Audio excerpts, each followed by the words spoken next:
Colored pencils are just 99 cents each, and Staples one-subject notebooks are only 35 cents. Everything on your list at amazing prices. Staples, we're not going back. We're going forward to school. Ends 8/27 in-store only, limit 30. Nissan of Rivergate in Madison. New Nissans rolling in every day. The all-new Pathfinder, Rogues, Frontiers, Muranos, Rogue Sports, and Sentras. They go fast, so come early. Nissan of Rivergate in Madison, where your dollar always goes farther. Unsurpassed knowledge, City Slickers offers the largest craft beer selection in Rutherford and southeastern Davidson counties and has beer on tap at its Growler filling station. City Slickers also sells mixers, sodas, snacks, tobacco products, and the Tennessee Lottery, and can place special orders and assist with all your events and even wedding planning. Make sure you follow City Slickers on all their social media or just give them a call at 615-280-7469. That's 615-280-7469. Located in the heart of Laverne, City Slickers. Oh my God! Okay, it's happening. It's the afternoon stretch with Zach Williams and Bruno Reagan. Everybody stay calm. Stay calm. Let's take some calls from the public, shall we? Join the afternoon stretch now on the Cure Hotline, 615-844-5600. Now here's Bruno and Zach.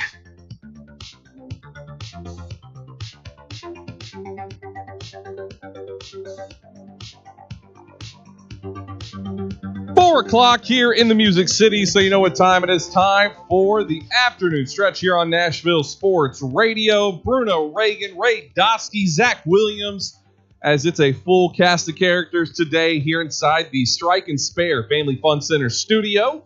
If you want to get involved, Cure Hotline wide open, 615-844-5600. Let me go ahead and break the news early here. We're talking Titans all show today because, Bruno, Reagan, it is Titans game day. Game day. Wow. Who's excited? Everyone. A big rivalry with the Ravens, right? They're all going to take this game super serious, right?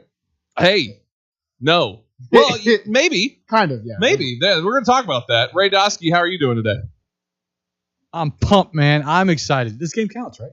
This game counts. Yes. In our hearts. Yes. That's where it counts. But you know what? It doesn't matter because it's still a game day. And I know Titans fans are out there, and that's what they want to hear about. That's what we're talking about today. Yep. We're talking Titans. That's going to be the premise of today's show. Okay, there's no, I don't want to hear this whole, I'm tired of hearing about Titans. Today is the day you get Titans. You're going to get a heavy dose of Titan football talk today. So Jeff and the Burrows or whoever wants to call in and say, you're not talking enough about college basketball predictions or whatever. Jump ship. Change stations. Happy to do it. Happy to tell you to go do it because we're talking Titans today. We wait 6 months for this. It's back. Football's officially back, and especially here in Nashville, the Titans get to kick off against the Baltimore Ravens. Before we jump into that, though, I do want to talk about Hard Knocks. Did you finally watch Hard Knocks? I definitely did watch it. You got to watch it? I am a didn't fan. Watch it. There's no shot he watched it. Why would you think that? I'm just...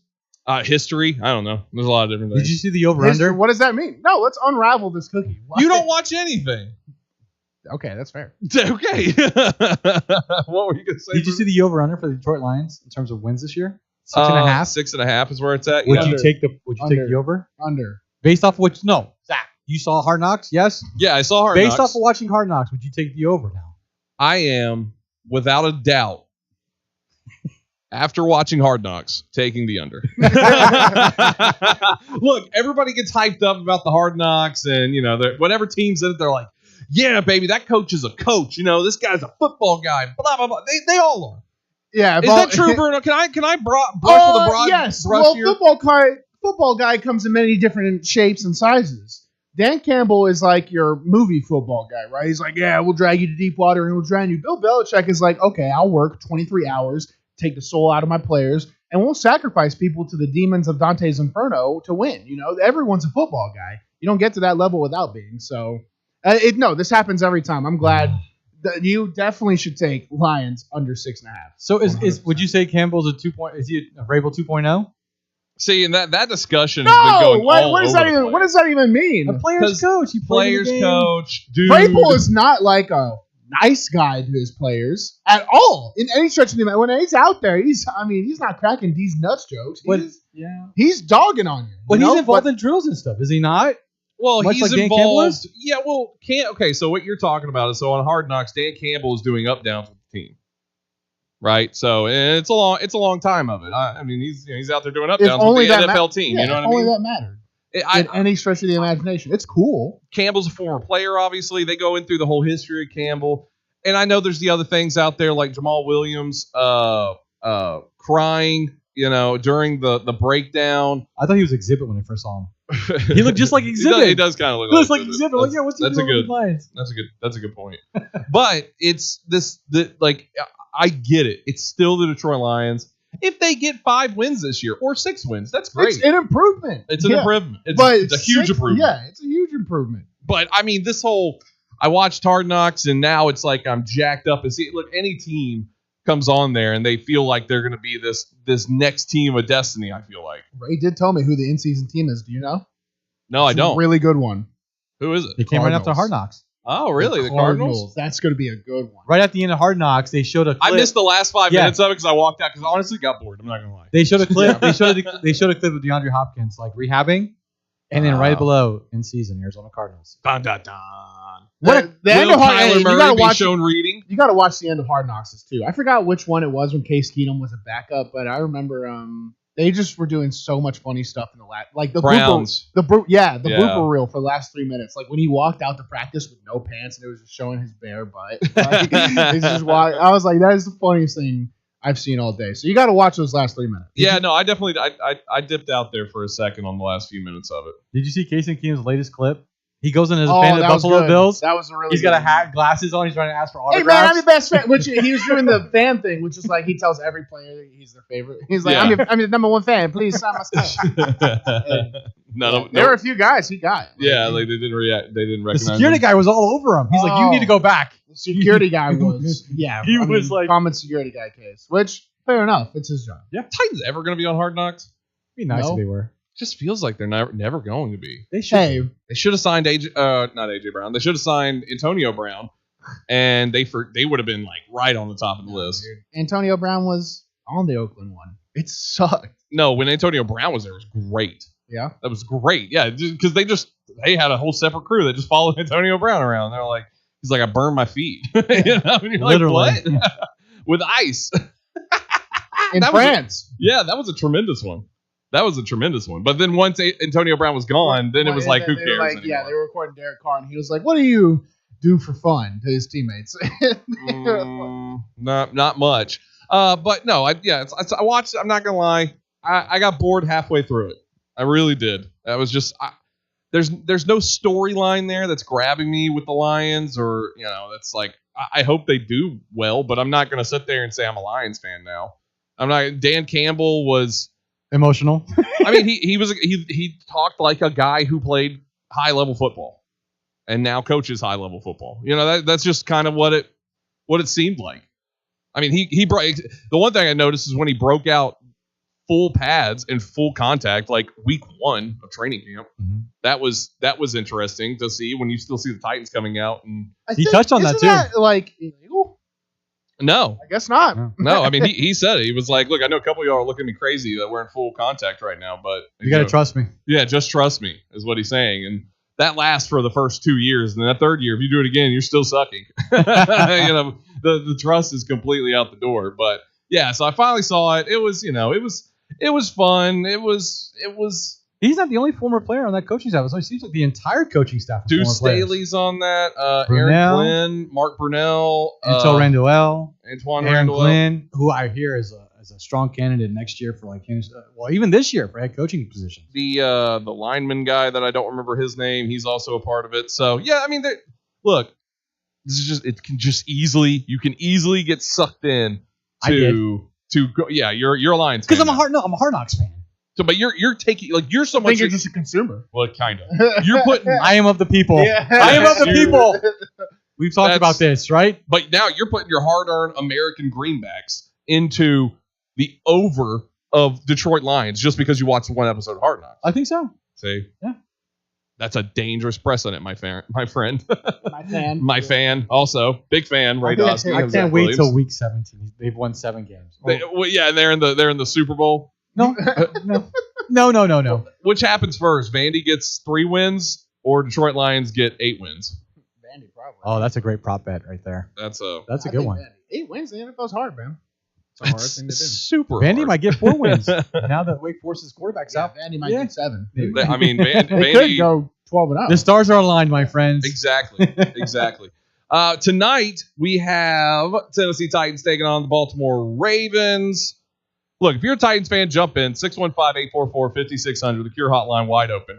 I want to know who you're looking for, what you're excited about, all that kind of stuff about tonight's game. Because predict odds, over-unders, money lines. Let's not forget about preseason betting. Let's not forget about the odds. Are we doing a Bruno's bets today? No. No, We got 2 games on. 2 games, and one of them's the Titans. And you're not going to throw a Bruno's bet tonight? I've lost every single bet where we're like, that's stupid. I lose. So let's wait until it counts. We'll do one that's smart. No. Just do a straight. Don't Titans do a are 4 parlay. point underdogs in the spread. Well, so that's something that we can start off talking about. The Ravens have not lost a preseason in 20 years. They're due.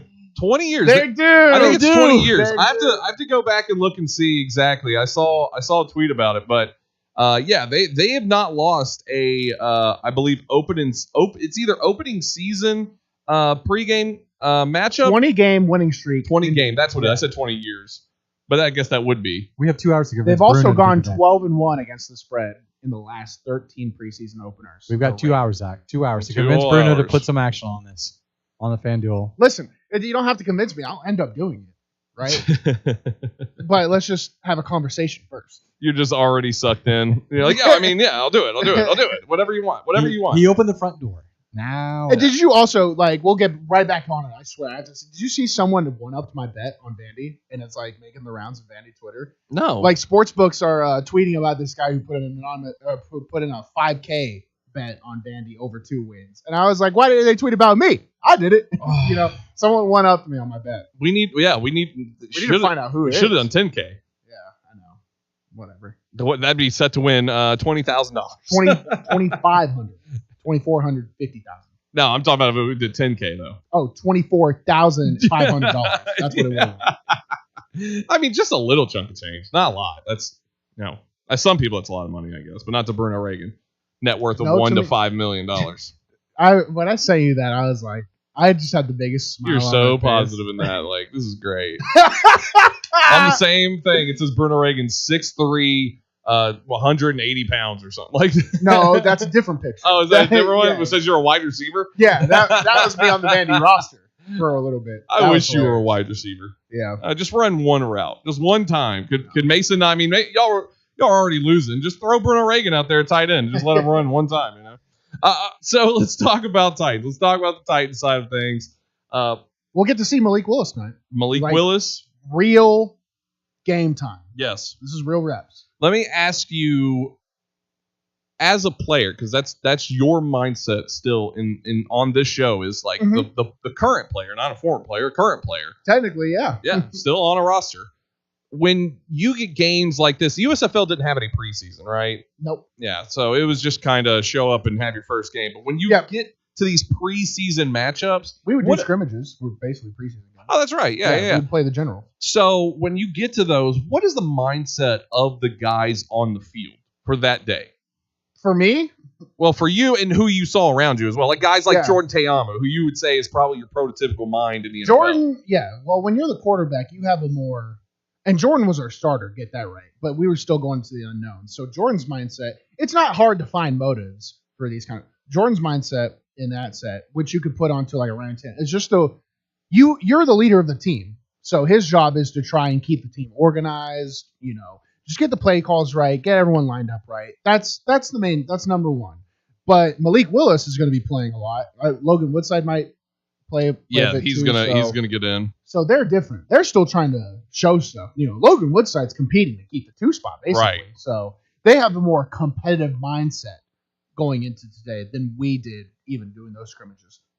It's bad asking me. Every player is different. I was like, I'm just trying to see if I can play 4 quarters. Yeah. You know? I'm trying to see if I won't keel over right here on the field. And it's the same with these guys. They're just saying, can I play at the NFL level for 4 quarters?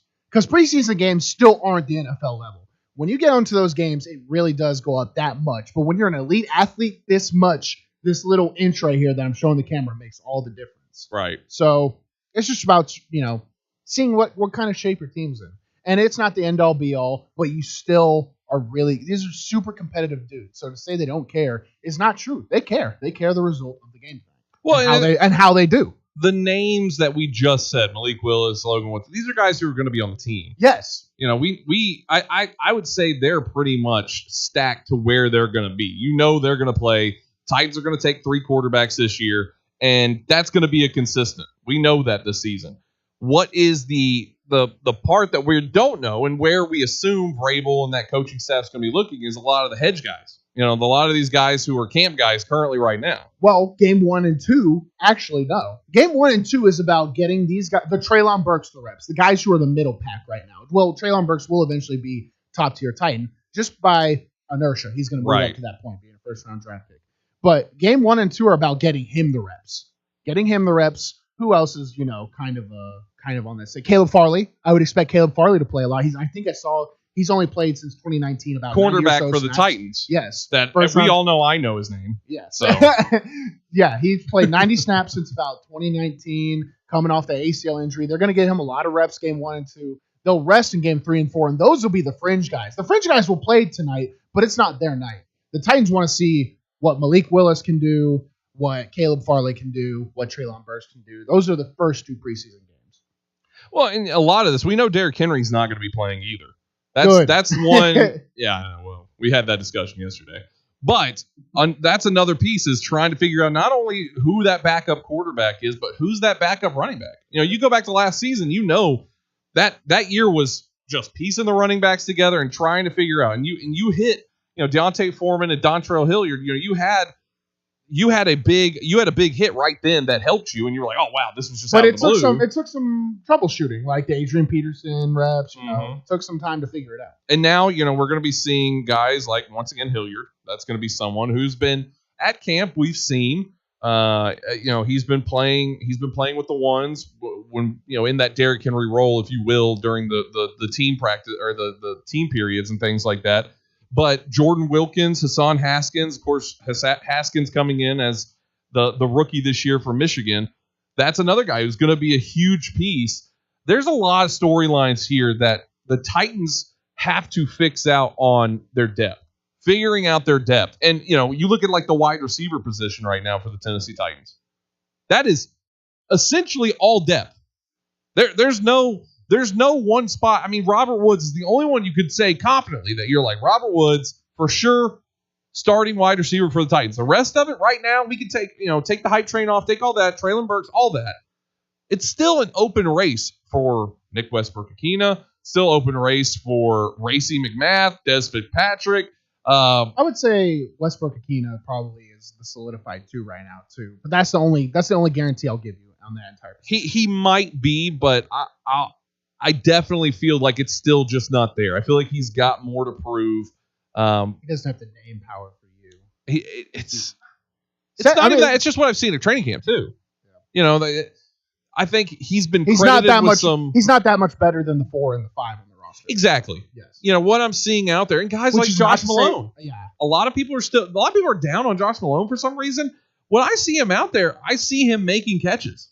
Yeah. That's you can be high on everybody, but some are going to be higher than most. And no matter how high you are on this guy, if there's someone higher than him, cut. Yeah. That's the nature of the business, baby. These guys are playing for their jobs. Yeah. Kyle Phillips, that's another one. Another dog on the wide receiver side. People dog on preseason games, and I get why, but sometimes there's a lot more stakes in preseason games than there are in these regular season games, especially later season regular season games. A lot of the times the football fandom kind of calms down, week 12 through 17, 18, and then some players like the Giants, they're just going through inertia, but these guys are playing for jobs tonight. So the level of play is going to be, there's something to be earned out there, which I always appreciate when it comes to the preseason. What you're saying is absolutely true. And I think you look at the Titans last year going into the preseason, it was not like this. Everyone was solidified. It was. Yes. It was a. Everyone was injured. Yeah. It was like Julio Jones or AJ Brown. That's what you were dealing with last year, where you didn't have at least for the offense, you did not have a congruent group of guys that were like, okay, we're going to see this battle. This year, there is open competition almost everywhere on this team. Yep. And that can be a scary thought. It could be a scary thought, though. Yeah. As a fan, I don't mind it because it makes these preseason games interesting for me to watch. Yeah. My fandom is not overall concerned with the Titans win-loss records. Super Bowl. I just like following the storylines. And part of the storylines, when everyone's injured, there's nothing to play for in the preseason.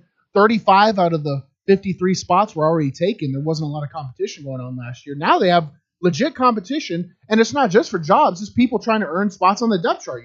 People want to be 2s, 1s, not 3s and 4s and 5s, because that's how you eventually earn your bigger contracts and stay in the league. So there's something to be played for with the Titans this preseason.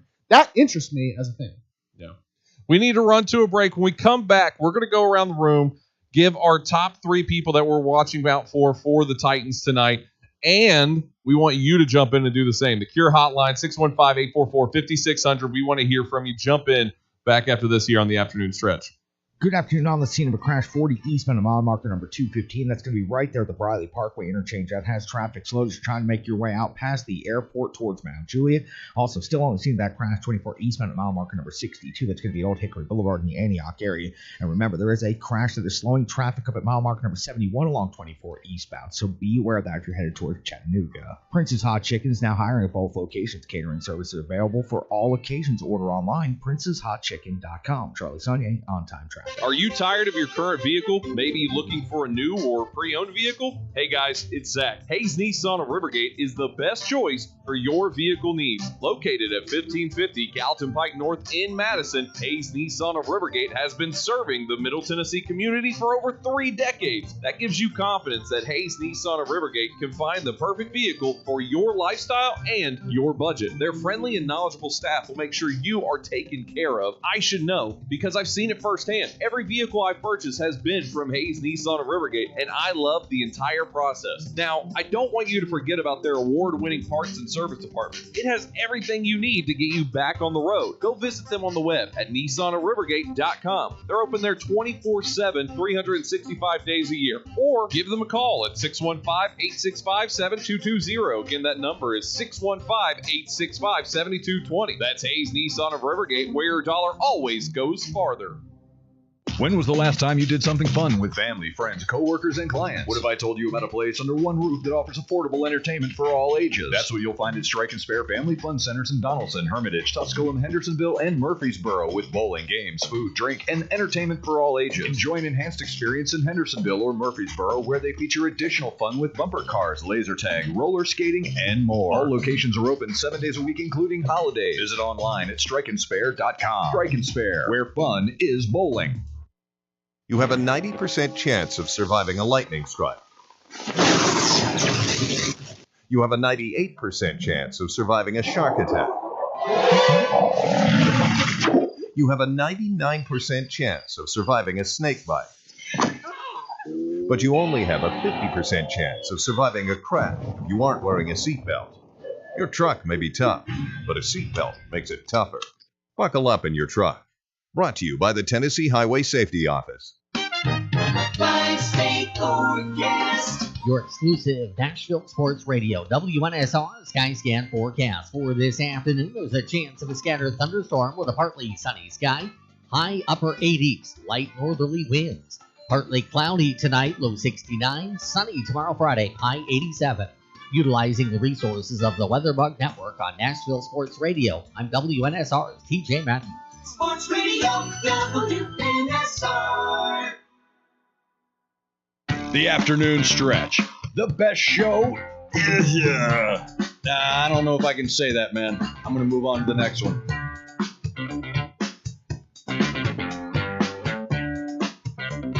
Welcome back. The afternoon stretch. Bruno Reagan, Ray Dosky, Zach Williams. Strike and Spare Family Fun Center studio. Bruno's got his energy going now with his energy drink, so it's about to take a whole step up, baby. No? You kind of even out. Well, I'm out of spite guy. So now that you've said that, I'm gonna just control everything I do just to spite your claimant of me. Yeah, so you're just not even gonna be involved at all. That's it's actually gonna take a step down, a real step backwards.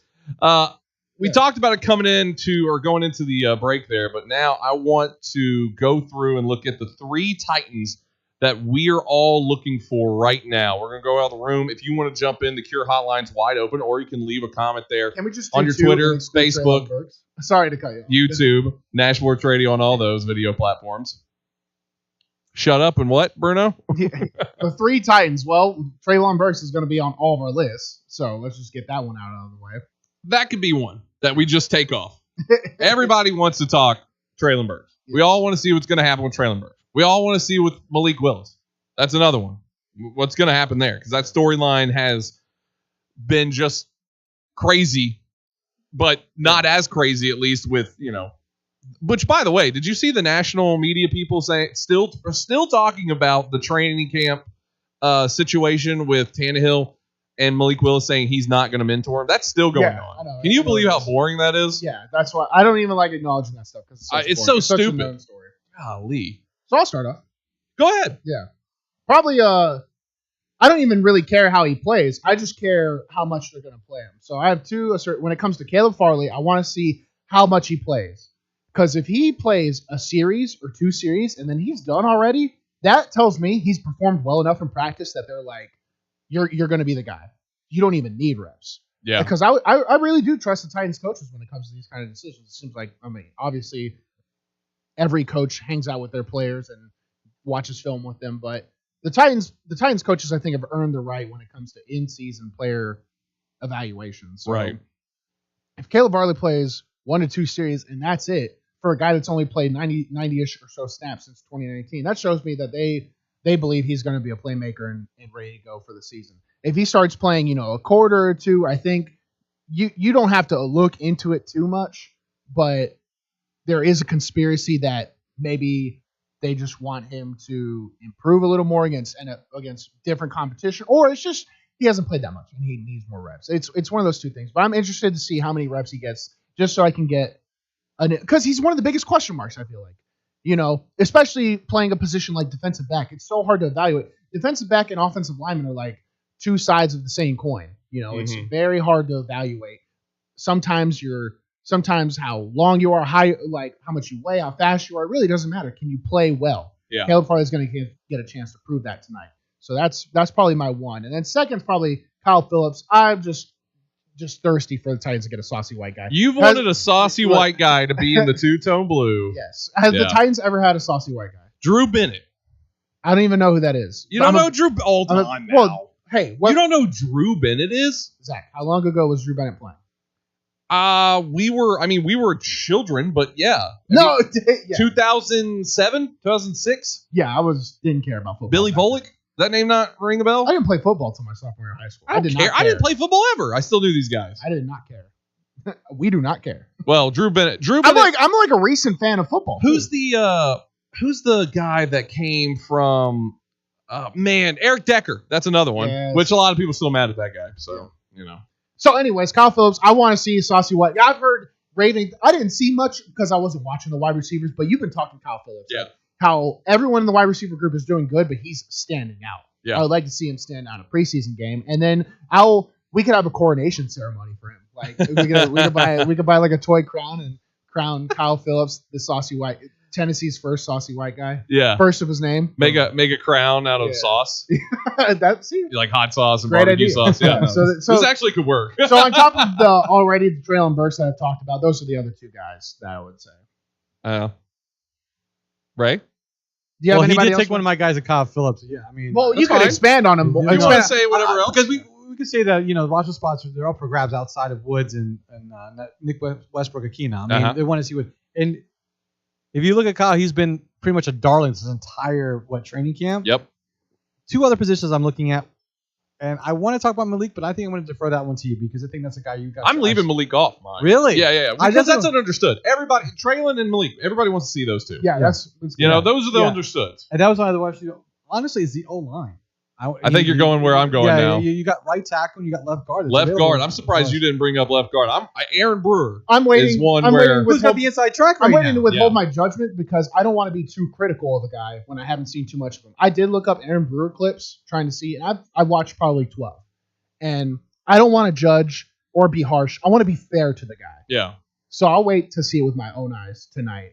I am interested. So he's on your list then. But not nearly as much as I don't care as much as Saucy White Guy. Well, Traylon can't go on your list anyway. Yeah. That's just understood. So you had 2, so we'll just say I'll let you talk for Aaron Brewer for me. Yeah. It's I have such a I don't want to be a guy that talks about other O linemen. You know it better than anyone in this room. That's why when I watch it for a whole game, I'll have a lot to say about it. You also might know it better than anyone in Nashville. Yeah, I know. When I see it for a whole game, I can give him a fair raving review. I don't feel like I have enough to give him a fair review. I'm already a little under on Aaron Brewer because he is short. You said that small. Right at camp. You're like, this guy is small. Yes, he's super small, and that's not good, but it's also not always bad. Hey, I come from judo and martial arts where DC is one of the best of all time. Dude's like 6 feet tall. Yeah, football's a little different, but to say he's not 6'3", he can't play is unfair. Yeah. So I'm gonna withhold judgment until I see him play a full game with my own eyes instead of judging him on clips. Ray, it was your turn. Sorry. Yeah, no, it's fine. No, he makes a good point. Yeah, I mean, I want to see what he looks like. Now you will be able to expand on that. But Jamarco Jones, he's raised his level of play this last 2 weeks in training camp, and then you have Reynolds who he also fought. Yes, right, at right tackle. But when you look at Freight, who came out of USC, now I believe Reynolds. Am I saying his last name right? Who are you saying? Sorry, I wasn't listening. Reynolds, the guy who's Raidens. Raidens. Sorry, Raidens. Sorry, Raidens. I'm so bad. I apologize. No, you're good. He's pretty much had the bulk of like first snaps right now. But there's that competition there because I think offensive line is a big question mark going into the season. And outside of all the rookies, the one I'm looking back is last year's, which feels like an additional rookie pick in Rashad Weaver, who flashed last year. And I feel like the Titans are going to rely a lot on his defense as the offense tries to kind of figure things out as the season goes.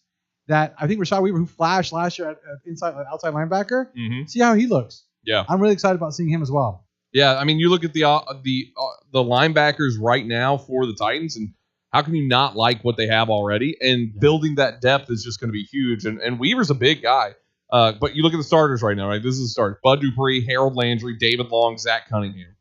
Those guys, that is star-studded right now. Titans defense is like, at least when I was growing up around college time, like 6 or 7 years ago, I feel like the Titans defense lacked name power. Now they have a lot of it. Yeah. So Aaron Brewer is one of mine. I'm really interested. Really, I say Aaron Brewer, I mean the left guard spot. I just want to see how that offensive line goes because once again, it's the Tennessee Titans live and die by the run. And Derrick Henry's a monster. It doesn't matter how much of a monster you are, though. If there's constant holes that are coming through and constant pressure coming in, multiple people trying to tackle you, Derrick Henry's not going to blow by, an entire front line. It's just not going to happen. Derrick Henry's strength is getting to the second level, third level. Exactly. When it's at the second level, third level. But if you let the second level creep up into the line of scrimmage and hit him there, he's not going to break away. Derrick Henry has great breakaway around the linebacker secondary spot. That's where he doesn't break tackles at the line of scrimmage. That's where no one can. That's where he sells. And then Racey McMath is another one because we already mentioned Kyle Phillips. Racey McMath, another guy that the way you hear this coaching staff talk about Racey McMath is this guy and Tannehill for that matter too. This guy brings another element to the field, the size and the strength, along with what he can do down the field speed wise. He has a lot of speed. He's a huge guy. If he can just get consistent with catching footballs, he has just as much of a chance to be wide receiver 2 as Treylon Burks in my eyes. Now there's still some question marks there, but we're going to see if he takes a bigger step up this year. And then I already talked about Aaron Brewer, Kyle Phillips. We already mentioned that as well. Next one is Roger McCreary over there at the cornerback spot because right now it's that the cornerbacks look the secondary for the Titans are young. Take away Kevin Byard, you're looking at a really young secondary, and Roger McCreary is a guy who they're going to have to need and use and has been used. He's been running with the ones, and you talk about if there's a big play breakup, if you start looking over and you see the defense going crazy on the sideline because of some play making happen, it's because it's Roger McCreary doing whatever he's doing. that team is starting to surround him. If you're seeing it at training camp, he is somebody that they are looking at and saying, like, this is a guy who's going to be a stud for this defense. And will it be right away? Who knows? But that's somebody I want to see right now, what he can do for the Titans right away tonight. Tonight, I want to see what happens on that, because there's a lot of questions there about that secondary. And I think they're fair. Like Caleb Farley, you look at him, we're going to say it's essentially a rookie year for him. Yeah. That's essentially rookie year. Christian Fulton, he's the leader in the clubhouse of those cornerbacks on that outside. That's who you're going to have out there. So there's still plenty of opportunity here, just like on the wide receiver side for the Titans on their secondary. So I'm really interested in that today. I'm really interested to see how that goes. Now, once again, like, you do have to take a little bit of a barometer here and kind of say, okay, it's day one. Are there going to be mistakes? Absolutely. Are there going to be lapses? Absolutely. And nobody, I mean, were we going to see any of these guys come out and, blow us away on what they did in week one of the preseason? No, they're not changing their outlook right away. They can make a big difference, obviously, if they're just showing up. Now, that's something else I wanted to ask you, Bruno, is when you look at what we're talking about right now, we're looking at these top guys. I imagine there's some whiteboard on John Robinson's desk that just has some of these names probably on it, and they're circled, and there's an arrow pointing at some of them, and they're just a weird cryptic message of these names. Yeah, you've seen that meme where the guy is like, it's the background, it's the board, and it's just, he's trying to solve the puzzle. Exactly. That's exactly what it is. John Robinson has that. How much is it? Like, what are the factors of game one of a preseason that a front staff and coaches staff can look at and say, okay, this is what we can take away? Maybe the catch was made, but we saw this. Game one, and great question. Game 1 and 2 are about seeing what. So there's about 30 to 35-ish, maybe even 40 roster spots every single camp that are already taken. They are not for competition. Traylon Burks is not getting cut. Right. Robert Woods not getting cut. Derrick Henry not getting cut. Ryan Tannehill not getting cut. You could probably scratch up 35 to 40. This is about getting those last 10 to 15 who they're on the not getting cut list, but you need to see for the long term what they can do and for the season. And this is also for probably about game 1 and 2 are for the next 5 to 10 who you're going to put in that not cut list. Yeah. Like if Kyle Phillips goes out there and has a crazy game and we're all like, wow, he might get transferred from trying to make the team to the not cut list. And then game 3 and 4 are about 30, 40 guys competing for those last 5 spots. Is it play results though? Or is it more or less like, how did you do your individual job inside individual of that job? play? They'll watch the film. If Kyle Phillips goes out there and doesn't catch a single pass, but we're watching him out there and you can tell on the route, on the break, he creates space. You can tell there's an opening. Maybe Malik Willis overthrows him, or maybe Malik Willis is trying too hard with his legs, rolls out, and he misses him. We can still tell as people who are going to watch it critically, watching these specific players and how they're performing for their job. We're going to be able to tell he can play at this level, and I think they like it. Because we know from camp, a guy like Kyle Phillips, he has an edge right now. I think everyone likes him. Mm-hmm. He thinks he's performed really well. He's trending towards that. So if he just shows the right things, basically doesn't line up wrong, it's his job to lose, kind of, at the back end of the roster. That's the wide receiver side. When you look at like the Aaron Brewer, Jamarco, or the offensive line side, those decisions are getting made these next 2 games. This game specifically. What are the jobs that they're looking for on that? Aaron Brewer, example. When you go into a pass pro, there's 2 sides of a pass pro, a man side and a slide side. How does he match up with NFL talent on the man side, which is one-on-one? You're not going to get help. And does he do the right things on the slide side? When you're on the slide side, for example, if there's a 3 technique, I'm the left guard, and there's a guy right here. All right? Can I block him and know that my help's on the inside so I can overset him a bit? But do I have good enough eyes to where if that linebacker triggers the A, I know I have him one-on-one? If this guy spikes the A, I can't leave my center on the island. I got to give him a little bit of a hand. But I have to have great eye discipline. So while I'm giving them that hand, I'm looking out to help tailor my tackle. That's what they're looking for. They're looking for those little subtle things. That's why I want a whole game to be able to watch Aaron Brewer and say, this guy can do it or he can't do it. Because it's so much more than just, he drove a guy 5 yards off the line. That's great. Can you consistently play with your responsibilities like it's second nature to you? Mm-hmm. That's what they're looking for. And this game 1, is going to decide whether game 1 and game 2 are going to decide whether Aaron Brewer can do it or not. If he messes up in these games, they're going to start looking for other people, and that's what game 3 and 4 will be, the replacement. Yeah, there you go. That's a tremendous breakdown right there. Trying to get in the player's mind. That's I think also what Robin's trying to do tonight. You know, what is this guy Titan material? Because look, they've created a hard and fast team. Oh, and they're going to run the ball downfield. That's something unique that they do. That a lot of NFL teams really don't do. That's why they go for small linemen. They want to see if you can will it to happen too. They're trying to check your spirit, your soul. Yeah, that's unique. I like that. So let me ask you this: what about health? Where would you rank that? Like coming away with no injuries. Well, I mean, that's huge. It's absolutely huge. That's on the list as well. Would you say? That's the craziest thing with the preseason. Like me and Zach had the argument about Derrick Henry, and it's just 12 reps, but he plays so much better when he gets time in. But it's like, what if one of those 12 reps are the rep where he gets hurt? I think with these, that's why the starters are out. Robert Woods is going to play, although he's already injured, but he wouldn't play anyways. This is about Treylon Burks, Malik Will, and if they do get hurt, the reason Treylon Burks can play this is because it's over under for yardage, just like 700. Yeah. So that's production you can find elsewhere in the free agency market, but you need to test your young talent. You need to test them. Yeah. All right, we need to run to a break. We want to hear what players you are wanting to see from. What are you trying to see tonight from the Titans on the Baltimore Ravens and the Tennessee Titans? Or, hey, it'd just be nice to see the Titans beat them and in that streak they have going on, right? That'd Baltimore, as Bruno would say. Jump in, the Cure Hotline wide open, 615-844-5600. Back after this here on the afternoon stretch.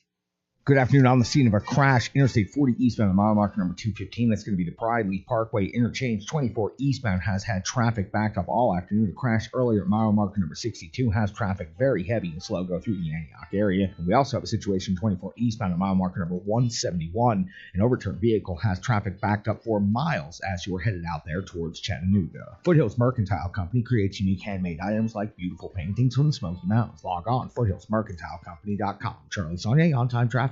My dad served in Vietnam, the 82nd Airborne Division. He never talked about it, and my mom knew not to ask.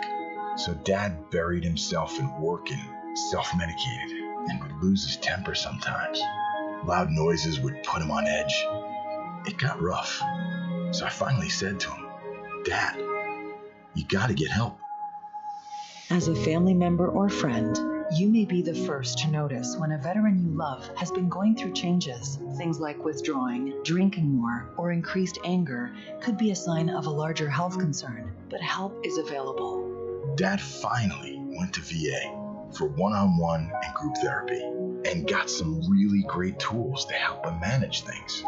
And I got my dad back.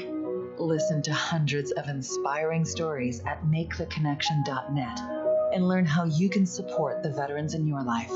Treatment works. Recovery is possible. Bundling home and car insurance with Geico is so easy, your neighbors are probably already doing it. But who? They may drop little hints like, "Beautiful day out. Even more beautiful since we saved by bundling our home and car insurance with Geico." Or, "Yard work is hard. Much harder than bundling with Geico, which was easy." Or it may be even subtler, like, "Speaking of burgers, we bundled our home and car insurance with Geico and saved a bunch of money." Bundling is easy with Geico. Just ask your neighbors. It's the afternoon stretch with Zach Williams and Bruno Reagan. I gotta tell you something. It's kind of a self-embarrassing story. I'm just hanging out with my mom, and she's watching My 600-Pound Life. Great show. The woman was 670 pounds, and her boyfriend, I'm like, no way, looks like me.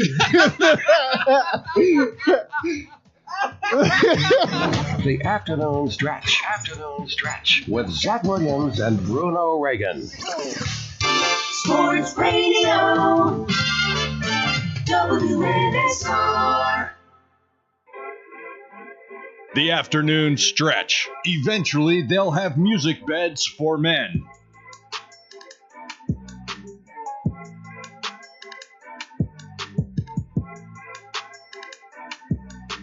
Welcome back to the afternoon stretch.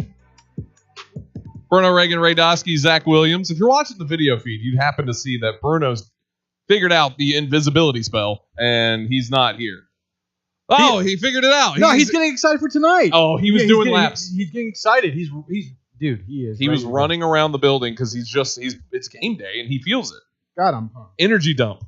What'd you do? 20 up and downs? No, I did 5 miles. Just quick, knock it out. So tonight it's going to be Malik Willis getting the first cracks. He will be starting for the Titans tonight. That's cool. I'm excited. Yeah. I'm excited to see him play. What I want to see out of now we can all go around and talk about Malik Willis. Try not to use your legs so much. Show us what you can do with your arm. That's what I want to see. If you're getting collapsed in the pocket, I know he's going to desperately want to make a play. Sit there and try and make a throw. That's what I would like to see that person. Let's go to the Cure hotline, 615-844-5600. We want to hear from you. Jump in. Adam, up in Portland, Tennessee. How you doing, buddy? Hey, man. So a couple of them. Number one, I want to see our young corners because there's a lot of hype coming from that position. Mm-hmm. And, of course, I want to see what they can do. I want to see Rashad Weaver, the young linebacker that got hurt beginning of last season. He looked like a game wrecker in the preseason last year, and then he was kind of forgotten about. So hopefully he picks up where he left off. Kind of curious of what you guys think of. I hear you talk a little bit about the offensive line. I'm nervous for that offensive line, man. And I'm surprised nobody brings up coaching ever. Like it's not – I don't even know the coach's name. I know it's you tell me and I would go, oh, yeah, that's right. But, like, when Mike Munchak would have an offensive line, he could draft guys in the 6th round. They'd be Pro Bowlers in 2 years. Like, it doesn't really matter who he had. He always had a good running game. It seemed like we had the most time in the world to throw the football. Even I was a big Mac guy, but a lot of the time Steve's offensive line bailed his butt out. But he hung on to the ball. He would wait for guys to get downfield or get open. And his line was always so good. So I'm kind of worried about these positions on the offensive line that y'all are talking about. Hey, I appreciate the call, Adam. It's Keith Carter. That's your offensive line coach for the Titans. Who, once again, I've heard from, like guys like Taylor Lewan. He's been there for a while, hasn't he? Yeah. Pretty sure he worked me out. They're talking about how great of a job he's doing right now. That's been, I don't know how long he's been. His 10th season coaching. I don't know how long he's been with the Titans. I can't remember how long. Now, you remember the Titans did draft an offensive lineman in the 2nd round last year. Now, his name, I don't know how to pronounce his last name. Radunz? Radins. Yeah, we just did Radins. that. That was one of the guys I mentioned. Well, me and Ray are both on the same thing with names. Yeah, I'm glad Ray mentioned him. Both of you have CTE. He's riddled in your brain. Yes. I always have to think Ray trained a lot more dangerous sport than I did. But Radins is like, there's so much expectation when you're a 2nd round guy, 1st round guy, but it really is a world of difference. I mean, the only 2nd round guy I can really compare to is like Jordan Cunningham, and he had a great career, but it's not like he's going to be going in the Hall or not. Did I say Jordan Matthews? Sorry. Yeah, Jordan Matthews. Jordan Cunningham was supposed to be the next Jordan Matthews. Jordan Matthews, he didn't have a Hall of Fame career, but he played like a long time. He had a long. He's just trying to find his role and be a clog for the team. You don't have to be, coming out earning the jobs really at all even yet, but we do need to see progress. Nate Davis was a 1st round guy, and you can be raw, but we've seen progress with him, and that earns him the next contract's time. Well, it's so Dylan Radins and Nicholas Petit-Free. That's the right tackle position where we're trying to find out is that who's going to be the right tackle. Left guard, right tackle, and left guard, right tackle, big unknowns. Adam is right. I think there should be a healthy amount of fear of what's going on. What I would say is the benefit of this offensive line. I understand losing Saffold's huge. I understand the different problems you've had. When you got a guy like Ben Jones and Taylor Lewan who are vets, especially someone like Ben Jones, at the 2 positions you need most. Center, left tackle. Exactly. The blind side and getting the ball out is what you need. And I think that can create, and now I'm talking in your world here a lot, but I think I'm making sense on it. When you have those 2 guys that are up there that are so vet that you can bring these guys in that are young, and they're going to adapt and have a great tree to learn from, if that makes sense. They're going to have a great piece of information, a brain sitting there that has seen so much already. That's going to help these guys be young and fit in. You have no idea. If you're a new left guard, and let's say you're beside a new center and new tackle, or you haven't played beside them yet, or they're guys who are also new and unknown, the amount of anxiety is crazy. You're always second-guessing your decisions, your blocks, because what's your job as an offensive lineman? Let's say we're just running an inside zone run play. I run up to the line, and I have 10 seconds to mentally process everything. Yeah. I look at is it 3-4, 4-3? Or is it a bear front? Or what kind of front is it? That's going to dictate my rules for blocking.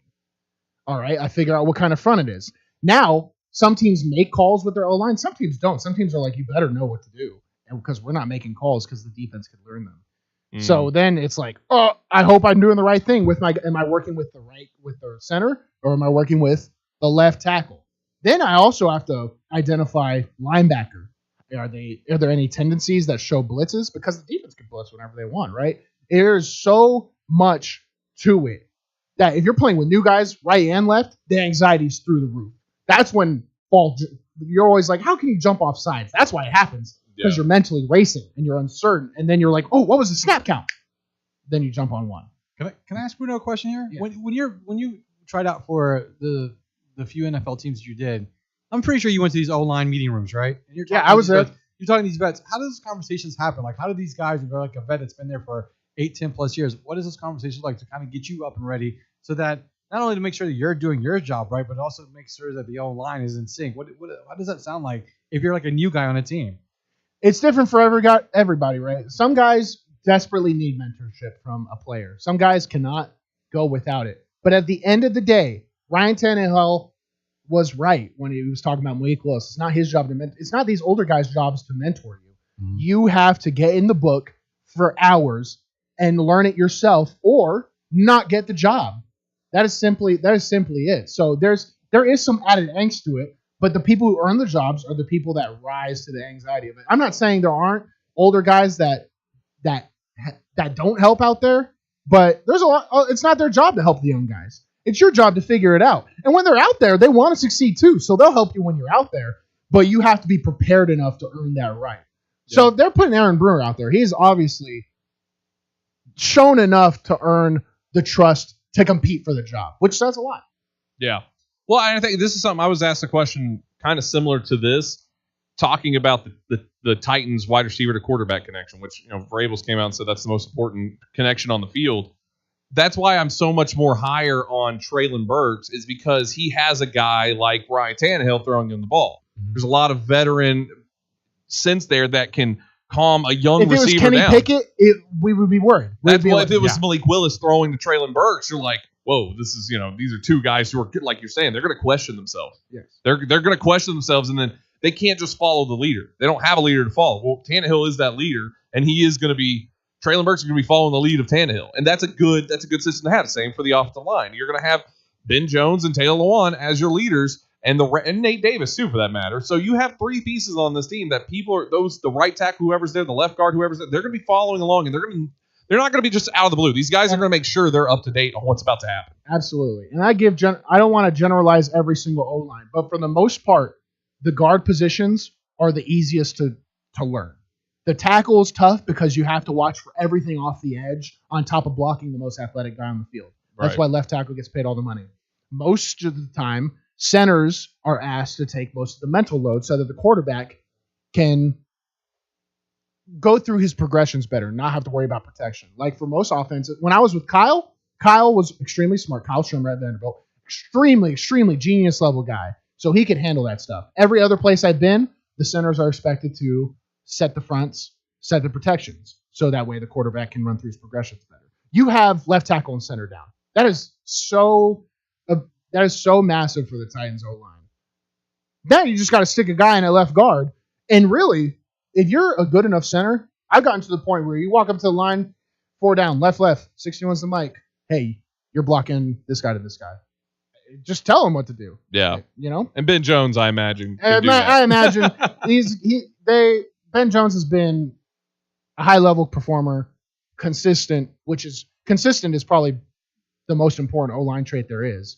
Just super consistent. That's a guy. If I'm Aaron Brewer, I'm playing beside Taylor Lewan and Ben Jones, I'm like, sweet. I feel safe. yeah, exactly. All right, we need to run to a break. We'll jump on the Cure hotline when we return. 615-844-5600. Good afternoon. On the scene of a crash with injuries, 3300 block of Bell Road. Also another crash, 3600 block of Murfreesboro Road. 440 at the 65 southbound entrance, ramp slowed because of the crash. And we've been having trouble all afternoon long on 24 as you're headed back through the Antioch area into Rutherford County. Foothills Mercantile Company creates unique handmade items from the Smoky Mountains. Beautiful painting, laser engraved bourbon barrel tops, and so much more. Log on foothillsmercantile.com. I'm Charlie Saunier, and that's On Time Traffic. Kurt Busch will not race at Richmond this weekend after not being cleared by NASCAR Medical. And Kurt said, quote, "This week I pushed to get my heart rate and body in a race simulation environment, and it's clear I'm not ready to be back in the race car," end quote. This is the fourth race Kurt will miss, and Ty Gibbs will slide into the seat and drive the car in this weekend's Cup Series race. Kurt has concussion-like symptoms after a qualifying crash at Pocono. Speaking of that car, the number 45, that is, the Michael Jordan brand will be all over Ty's car for this weekend's Cup Series race at Richmond. Look for Air Jordan 11 on the 2311 racing machine with a white and black pattern and blue number 45 on the door, just like the sole of the shoe. The car is co-owned, of course, by NBA legend Michael Jordan. Noah Gragson is going Cup Series racing full-time in 2023 as the driver of the Petty GMS number 42 car.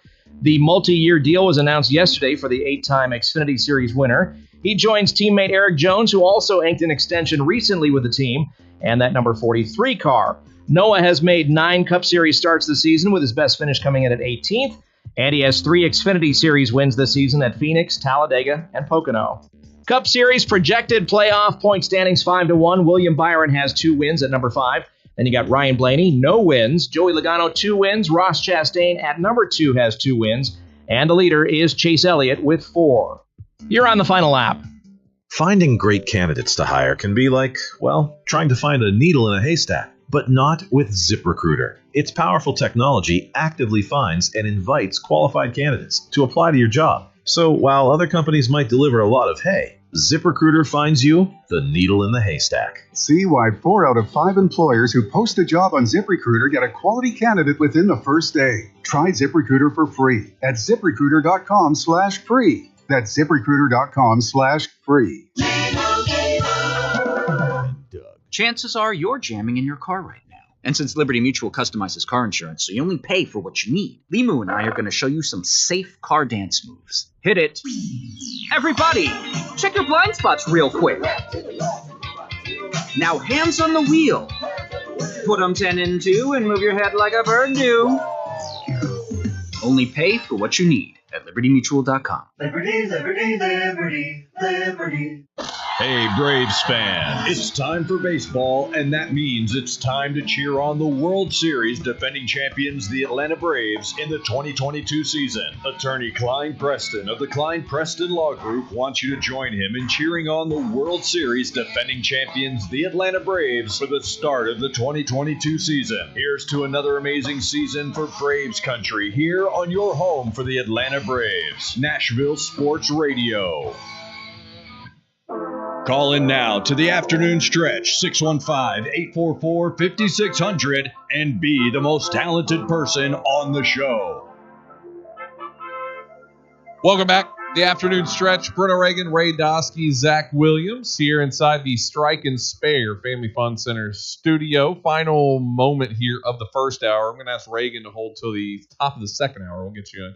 At 5:25, we're going to have Darren Smith on. He's the pregame host for the Kansas City Chiefs. We're going to talk a little Chiefs football as well, because that's become a real topic of discussion on this show that I guess I'm the only one that believes in them at this point.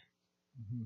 Yes, you do. Yeah. Well, I don't. It's not even that I don't believe in them. I'm a hater. Yeah, I'm preying on their downfall. I'm kind of there with Bruno myself, so I can't. I'd love to see the wheel get broken. Yeah, that's what you're looking for. If you want to jump in, though, we're talking a lot of football today. It's what we're doing. Of course, Titans-Baltimore happening tonight as well. Cure hotline, 615-844-5600. We want you to jump in on it as well, because there's a ton. There's a ton about this. I mean, we're just talking about the first preseason game, which I understand some people are going to be like, I'm going to watch the first 2 drives and I'm done. You know, there's going to be people out there who do that. I'm looking at this like the Titans. Their situation is these preseason games matter. You know, I'm a big. I think preseason is useless. This is a year that's very useful for the Tennessee Titans. So I think these games are going to be wildly important for how this team's going to shape up for the regular season. That's why I'm hyped up for them. I genuinely believe they're going to be important too. So it's going to be actually exciting to watch. Whereas, years before, injuries, more stable vets, not as interesting. These are going to be interesting. Absolutely. All right, first hour's in the books. Got a second hour coming up. Don't go anywhere.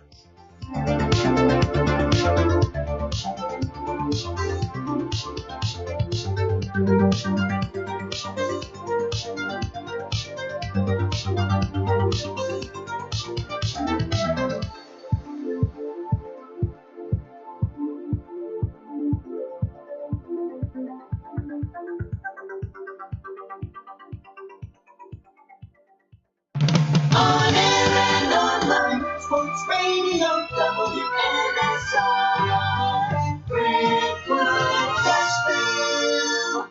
ABC News. I'm Derek Dennis. Attorney General Merrick Garland announcing today that the Department of Justice has filed a motion to unseal limited information about the warrant used to search former President Trump's Florida residence. Garland says as part of DOJ protocol, he would not comment on the details of the warrant. Faithful adherence to the rule of law is the bedrock principle of the Justice Department and of our democracy. A judge in the filing ordered DOJ confer with Trump's lawyers and report back by 3 p.m. Eastern tomorrow on whether Trump opposes the motion to unseal. Sources familiar with the case tell ABC News that Trump received a subpoena in the spring for documents related to what Trump allegedly failed to turn over to federal investigators. New guidance when it comes to COVID-19, the CDC says if you've been exposed to the virus and you're unvaccinated, you no longer need to isolate at home.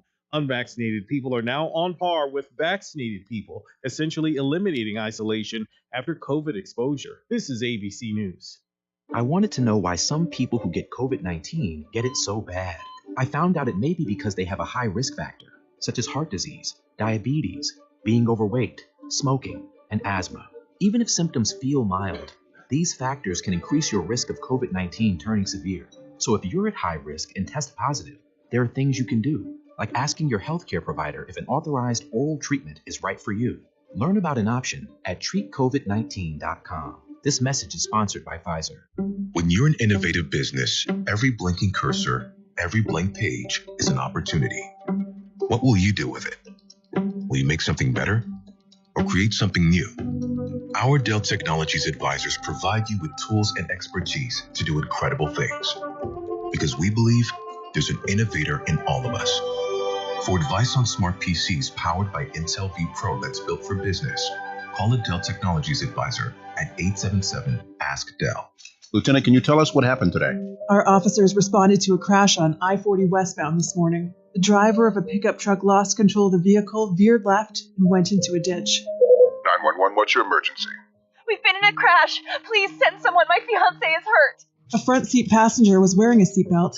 She survived without injury. The driver was not wearing a seatbelt and was ejected from the truck. He died at the scene. Law enforcement writes tickets to save lives. Brought to you by the Tennessee Highway Safety Office. Dry rub wings are back at Slim Chickens. Fresh, fried, and full of flavor. Like smooth and kickin' cayenne ranch, zesty lemon pepper, or turn it up with new spicy Nashville hot. Try them today with a meal or feed your hungry crowd. But hurry, they're only back for a limited time. At Slim's, bold flavor is what we do. Download the Slim Chickens app to order and earn rewards. It's a Bill King Show. I told you this in 2010. This is about football. The other sports don't matter. I know that's offensive to some. I don't mean it to be. It's true. Whatever football decides, you have to follow. Period. You have no vote. You're not getting a seat at the table. Gonna do what you're told. Here's where we're going. Here's how we're gonna do it. Weekday mornings beginning at 6 on Sports Radio 560 on 95.9 FM. Okay, it's happening. It's the afternoon stretch with Zach Williams and Bruno Reagan. Everybody stay calm. Stay calm. Let's take some calls from the public, shall we? Join the afternoon stretch now on the Cure Hotline, 615-844-5600. Now here's Bruno and Zach. Second hour of the afternoon stretch here on Nashville Sports Radio. Bruno Reagan, Ray Dosky, Zach Williams. Coming to you live from the Strike and Spare Family Fun Center studio. We always want you to get involved. The Cure Hotline, 615-844-5600. That's the number to jump in. As we have Titans taking on Ravens tonight, preseason game number 1. It's not the first game, though. The first game, technically, well, I guess the Hall of Fame game was the first game. But the first game tonight is the Patriots and Giants. Snooze fest. Who cares what's going on over there? Also, just because I want to mention it for all of our baseball fans out there, the Field of Dreams game is tonight. And I blame the MLB for picking two of the worst teams in the MLB to play, Cubs and Reds. They shouldn't have picked them. They should have, that game should be like a TBD. And they just kind of, as they get closer, like, okay, what's going to be the best matchup here? Because you did the movie, they did the movie side where it was Yankees and White Sox. They did that. Now it's, and I'm not saying it lost its luster. It's still cool. They do it in the cornfield, all that kind of stuff. But it is lost its luster just a little bit. And then it loses a lot when it's two teams that, yeah, they have a fan base that cares, but the game is meaningless. The game, who cares? Who cares who wins that game? So I think they should do a TBD as they bring it right up to maybe the month before, and they can say, okay, it's going to be these two teams. And then those two teams who have a good battle going or a good whatever, maybe it's a race, Braves Mets, something like that. And make it a game that means something, not, Cubs versus the Reds. Bottom feeder fighting bottom feeder right now. So if it was Braves Mets, I would consider watching. This is interesting. It's an interesting matchup, right? Exactly. So that's, Oakland Athletics taking on the Detroit Tigers. You know what I mean? Like, that's the kind of matchups that we have right now. And that just simply sucks. So I hate it that they're, making this special game about two teams that just, you care less about personally. Maybe you're a fan of them. That's fine. You can be a fan of them, but make it a game that's interesting. Bring us along with you. That's what you got to do. And to me, it feels like the MLB is missing that by a mile right now. They're just they're relying on the movie nostalgia to just bring people back in. I mean, the first time you could do that, Kevin Costner walks out and the teams walk out from the corn. That was cool. We all loved it. It's fun. But can't just rely on those laurels every single time. Like, the movie isn't a tradition. You're trying to make it a tradition. You think there was one player out there that got scared? Cornfields, horror movies, children. Like, I would have been like, if I was playing in the cornfield, I'd be like, this is awfully suspicious. Well, the funny part is they had, they did the thing where they walk him out and the cameraman's right behind him and they show it. But then they went to like this drone crane shot or whatever, and it was way up, and you see like the corn that they're walking through. It's like, it's like 20 feet long on that, and then you see the whole line of players waiting to come on the road. It's like, why just show that part? Yeah. They should have just not done. You got to frame that out, man. We gotta make sure that's blocked out. We don't want to see that. Make it look like it's a whole cornfield back there. If you want to jump in, the Cure Hotline wide open, 615-844-5600. We want to hear from you. Let's go to the phone lines. I know we were talking offensive line, and Bruno got into it, so I know Reagan was just foaming at the mouth. I appreciate you holding, Reagan. How are you doing today? I'm doing great, but the comments coming are not a reflection of anybody that works at your station. They're just my individual thoughts of offensive line, which I've been in since, 78. So here it goes. You got one of the best left tackles. There's not 15 better left tackles in the league than Taylor Lewan. And at the end of the year, he was top 10. So that means he's one of the 10 best in the world. So you're set at left tackle. Left guard, really not going to go into. A lot of the films didn't show.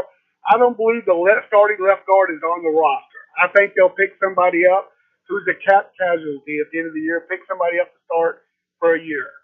The center, Ben Jones, a warrior, just puts it all out there, knows what he's doing, but his body's starting to fall apart on him a little bit, and he fights his way through it. But he's not a top-level center. Good, not top level. We'll have to fight through a lot of injuries. Nate Davis, I read a breakdown of Nate from Cosell that he had. Nate's a good run blocker in the NFL. Good run blocker. But he was one of the worst guards in the NFL last year on pass protection. Go back and look, he gave up more sacks probably than most guards. Right tackle, Raiders, guys, if he was going to play, he would have played last year. The only reason they're saying there's a competition there was a simple fact that they had such a bad pick, the first-round draft pick the year before, and they're just trying to cover. They're not going to get anything out of the 2 years ago first-round draft pick, and Raiders is probably just going to be a swing guy, which is not bad. unless you think that he's a second-round draft pick. If you draft somebody in the second round, they need to start for you. So basically, you got a rookie starting at right tackle, a good run blocker that works well with Ben Jones and right guard. That's acceptable. Left guard, you don't know what you're out. You're going to have to wait and see what sign. Because the film showed last year, the kid can't play at that size. He's going to have to do something. They're either going to have to move him into center where he can have help, or they're going to have to just keep him as a swing guy. So that's your breakdown of your offensive line. It's scary as hell. Well, good luck, I mean, Tannehill. I think Ben Jones, yeah, there's going to be, the older you are, more wear and tear, obviously. But you just can't operate on that mindset, right? Like, oh, this guy's old, he's going to get injured. Like, you just got to go, this is our guy, and we'll take the punches as we go, because nothing. And ride through it. Well, yeah, with everything with O-line, there's like, it's half of the people that are out there. Like, it's not going to go exactly perfect. Look at the Cowboys. They always had the best preseason O-line, but it never goes the way you think, right? So I think the Titans got a better foundation than most at O-line to not have to, because everyone's going to be, if you take your approach, which is right, it's cautious, everyone should always be worried about the O-line. I think the Titans have a better situation than most in the league, though. This is my biggest concern with the offensive line and the way they're set up. One, they need to protect Tannehill. He's a good athlete, but he's better in the pocket than screaming out there trying to throw the ball.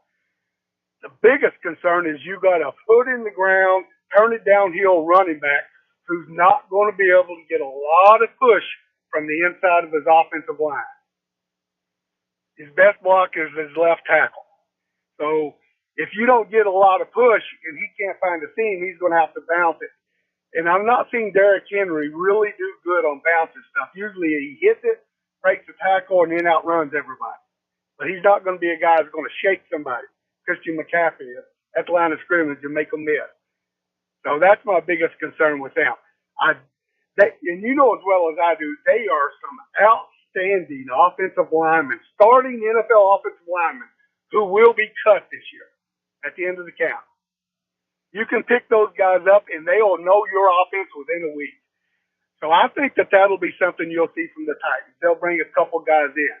The good way to know how much confidence they have in their left guard is tonight how much he plays. If they play him a lot, that means they're not worried about some backup or some rookie, free agent just tearing him up. If they put him out there a lot to get him some reps, because he doesn't have a lot of NFL reps. He needs that. If they put him out there and give him a lot of reps, then they're confident in his play. But if they try to hide him, then they're not real confident. That's just the way I look at it. I'm concerned about it because you got a left tackle he's aging. He could play 3 or 4 more years, really good athlete. But if he has another injury, it could lead to problems. Ben Jones will fight as long as you put him on the field. But there's going to come a day he can't do it anymore. And then after that, if Nate Davis is your best offensive lineman, you're in trouble. Yeah, no, 100%. The thing is with tonight, there could be an argument made where if he doesn't play a lot, that means they're confident in him too, right? Or that could be a takeaway. Like they want to save him for the season. So each staff is different. I would say you're correct most of the time. Where like if they're playing him more, they want him. They're confident enough in him and they expect him to play, so they want him to get the reps. But there's also an argument to be made if he doesn't play a lot. Well, now they're just trying to save him. For our left guard specifically, he should play a lot tonight. He does need every rep. He needs every rep possible. From what I've seen in the few clips I've seen of him, this guy can't get enough reps, so he should play. Exactly. Yeah. And the right tackle should. The rookie right tackle, what's his name out of Ohio State? Nick Petit-Free. Yeah, I would play him 80% of the reps. Just let's throw him in there, see what he can do. Yeah. Because he is their best chance of being a legitimate, NFL starter. I think that is your right tackle. I think that I said that when they drafted him. I think that's going to be your starting right tackle. He's prototypical size, strength, what you need, and moldable. Right. Well, it's going to be interesting because Tannehill and Derrick Henry could have great years and have very, very minimal numbers if we can't produce on the O-line. So, absolutely. Hey, Reagan, I appreciate you. I appreciate you calling in, brother. Yeah, that's I mean, there is that's why they're having these preseason games, though. End of the day, that's why they're having them. They need them for that exact reason, is to try to figure out this offensive line and figure out. I mean, there's some questions on it. There's definitely some questions. He was a lot more bleaker on it, on the outlook, than I think you and I have been. I think anyone who knows offensive linemen, you're bleak all the time. It's never perfect. So he's right, but I'm more of a glass half full type guy. That's just me. So I look at the Titans. I look at the Titans situation. It's better than most. You have a solid left tackle. You have a veteran center. Those are things some teams don't have. Yeah. So I think they're better off than most. Now, the second you start being the Cowboys and you're like, our offensive lineman is going to carry us to the Super Bowl, that's to be worried about, because it never works out like that, ever. So I looked up some of the free agents that's available, O-line only. Mm-hmm. You've got guys like Nate Solder. Yeah, I mean, that'd be a big Titan move. Sign him. Yeah, I mean, he's a swing tackle. I mean, he played left tackle, but he played right tackle a little bit for the Giants. You've got Brian Bulaga, who was an ex-Green Bay Packer. I mean, he's about 33 years old right now. You also got Eric Fisher, who's with the Colts last year. I thought he retired. Didn't he come out and retire? I think so. I think he came out and retired. He's good. I mean, he's done Chiefs, obviously. I mean, he's got, but yeah, I think he was one that came out and retired. I mean, I agree with Reagan on what he was saying. I agree that there is a chance that you could see the left guard spot be not on the team right now. There is a chance that's there. I do believe the right tackle is going to be Petit Frere. Yeah. That is who I believe for sure. And Radens may end up being your left guard. I haven't seen Eric Fisher announce a retirement, but I'm pretty sure Eric Fisher's more of a left tackle. And there is a difference between left and bringing a guy and trying to get him to play left, because Taylor is the left. I thought he retired. I could be wrong, because he was with the Colts this last year, right? Yeah, he just didn't get re-signed. Yeah, I think he got retired though. I could be wrong. I have not seen anything about him retiring. I could be wrong. I reserve the right to be wrong. What's new? Hey, ouch! Friendly fire. Are we on the same team or not? Yeah. Yeah. We're like married. Exactly. We're basically dating. Let's go to the Cure hotline, 615-844-5600. We want to hear from you. Steve in Nashville. Steve, how you doing, buddy? I'm all right. Hey, mark the tape. Zach admitted he might be wrong on something. Y'all need to put that down. That is a rare occurrence there, Steve, so I applaud you for that. I'm sure your wife never tells you that. Hey, random question just popped in my mind. Bruno, did you play in the Music City Bowl? Did you ever play on that at Nissan Stadium? Nope. I went there for that time Ole Miss beat us down for whatever reason. We played at Nissan, but that was the only time I've ever played at Nissan. What? I don't know why I thought about this, but they always say that turf is bad, which blows my mind that a billion-dollar company can't seem to get their turf in good shape. Did you experience that or notice? Turf is like bad more than half of the time you play. I don't know. It's just what companies will do is they'll order turf. They say they got this new turf. It gets all messed up, but they're not at any obligation to fix it. There are a lot of bad fields out there that pros play on all the time. That's crazy. So yeah, if the players are outraged about it, nothing's ever going to happen. The fans won't care. They'll just be like, "We don't care. You're still playing on it." So, yeah. I would think you have that kind of investment players. You wouldn't want their knees to get blown out or have a play or somebody slips up or something. But I don't know. That's just an interesting part to me. I know TSU plays there some, but they're not getting that much play during the season. So it's just weird to me that they don't have a good surface. But I just wondered about that. If you ever noticed it, did you like playing on the new field turf, the non-grass stuff? I did not care what I played on at all, Steve. It all was the same to me, man. He was. I mean, you're also asking a guy who, when he started his camp with USFL, he was playing in tennis shoes. So that was more of a protest. Yeah, that was. My coaches got really mad at me, and I was. So yeah, they were just out of cleats. They were out of cleats. Yeah. They didn't give me cleats, and all my teammates were like, "Go to Dick's and buy cleats." I was like, "I'm not buying cleats for a league owned by Fox." So in protest, I practiced in tennis shoes the entire camp, and everyone was mad at me all the time. I was like, "I'm not doing it. So send me home or whatever." So eventually, a teammate gave me cleats, which was nice. I'm sure you had some good grip with tennis shoes on out there. Oh yeah, My job wasn't to run off the ball like a madman. My job was to make sure everyone knew what they were doing. I was really good at my job. You're the leader. You're the man. All right, well, that's just a random question I had today. I am the man. I don't like this. You start off with a shot at me, and then you're finishing this with he's the leader and he's the man. I don't like this, Steve. What is happening? Is this John Burton in Steve voice? Yeah, this is John Burton. Yeah. Nope. Put Bruno on the billboard headline. There you go. Give us some good baseball breakdowns. Yeah. Hey, thanks, Steve. Appreciate it, buddy. We'll have that. We'll have a great breakdown tomorrow of the Field of Dreams game. We're gonna have a lot of different. Just plays and we're gonna go through every individual stat. We're gonna talk about each individual war for each player. It's gonna be tremendous. I do have some breaking news here. Oh, apparently, yeah. The Associated Press. Do you want to play the? No, it's too late now. Yeah. You started it. It says the Associated Press reports that Sean Watson has proposed accepting an 8-game suspension and a $5 million fine to avoid missing the entire Nope, season. the NFL's not going to take it. They're going to take 12 and 10 or 20 mil. That's what I guarantee you. That's what they're doing. Deshaun Watson's trying to bargain. He's like, you don't even need $20 million, and then it's like, no, we don't. Just laughing all the way to the bank.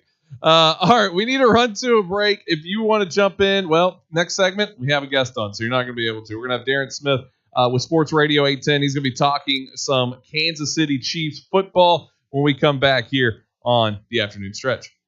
Good afternoon. On the scene of a crash on Interstate 65 northbound at mile marker number 76. That has traffic slow go in the Brentwood area. Also on the scene of another crash 440 eastbound at Brightwood Avenue. Old Hickory Boulevard at Highway 100 slowed because of a crash in 65 northbound. Also seeing another crash on the north side of town as you're headed towards Vietnam Veterans Boulevard.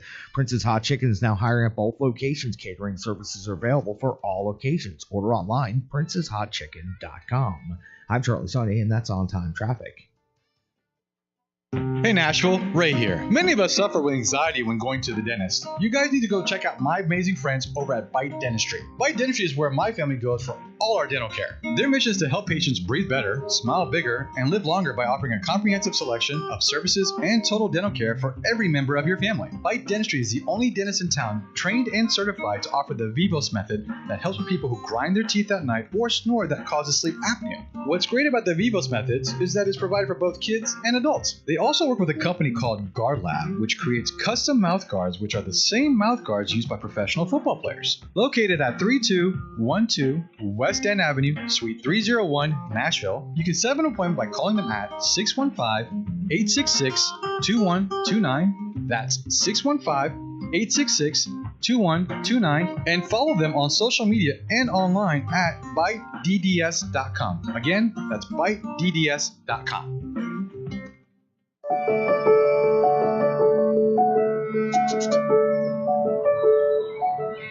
Hi, I'm Carson Kressley. Of all the most valuable resources in the world, kindness is the most precious. For more than 140 years, American Humane has been working to make the world a kinder place for animals. Rescuing those caught in disasters, protecting animals on our farms, on the silver screen, and the world's remarkable and endangered species who need our care to help them survive. All of us can make a difference by making humane choices at the supermarket, in our choice of entertainment, and by supporting conservation and rescue efforts. It's not hard at all. Make being kind a lifestyle choice and visit AmericanHumane.org for simple ways you can help build a more caring, compassionate, and humane world for animals and for all of us. This radio commercial was made to convince you to stop speeding. We can't use siren sound effects on the radio, so we'll use other equally jarring sound effects to get your attention, like telling you that whether you drive a little over the speed limit or a lot, you can crash just the same. You could hurt yourself, or worse, others. I'm at the scene of the collision. And the damage you cause will be beyond repair. See? We didn't have to use crash or siren sounds after all. Speeding catches up with you. Paid for by NHTSA. The World Champs are back. The Braves are out to defend their World Championship. And behind Matt Olson, Ronald Acuna, Dansby Swanson, Max Fried, and this loaded 2022 roster, a repeat is within reach. There goes Hasu 2-2 on the way. Hit well. Deep center field. Might have ourselves a tie ball game, you betcha. And we'll bring you every huge moment of the Braves 2022 season right here. The Braves, live here on Nashville Sports Radio. The Afternoon Stretch, the show endorsed by News Channel 5's John Burton.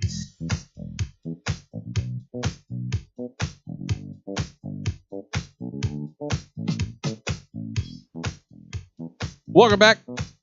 The Afternoon Stretch.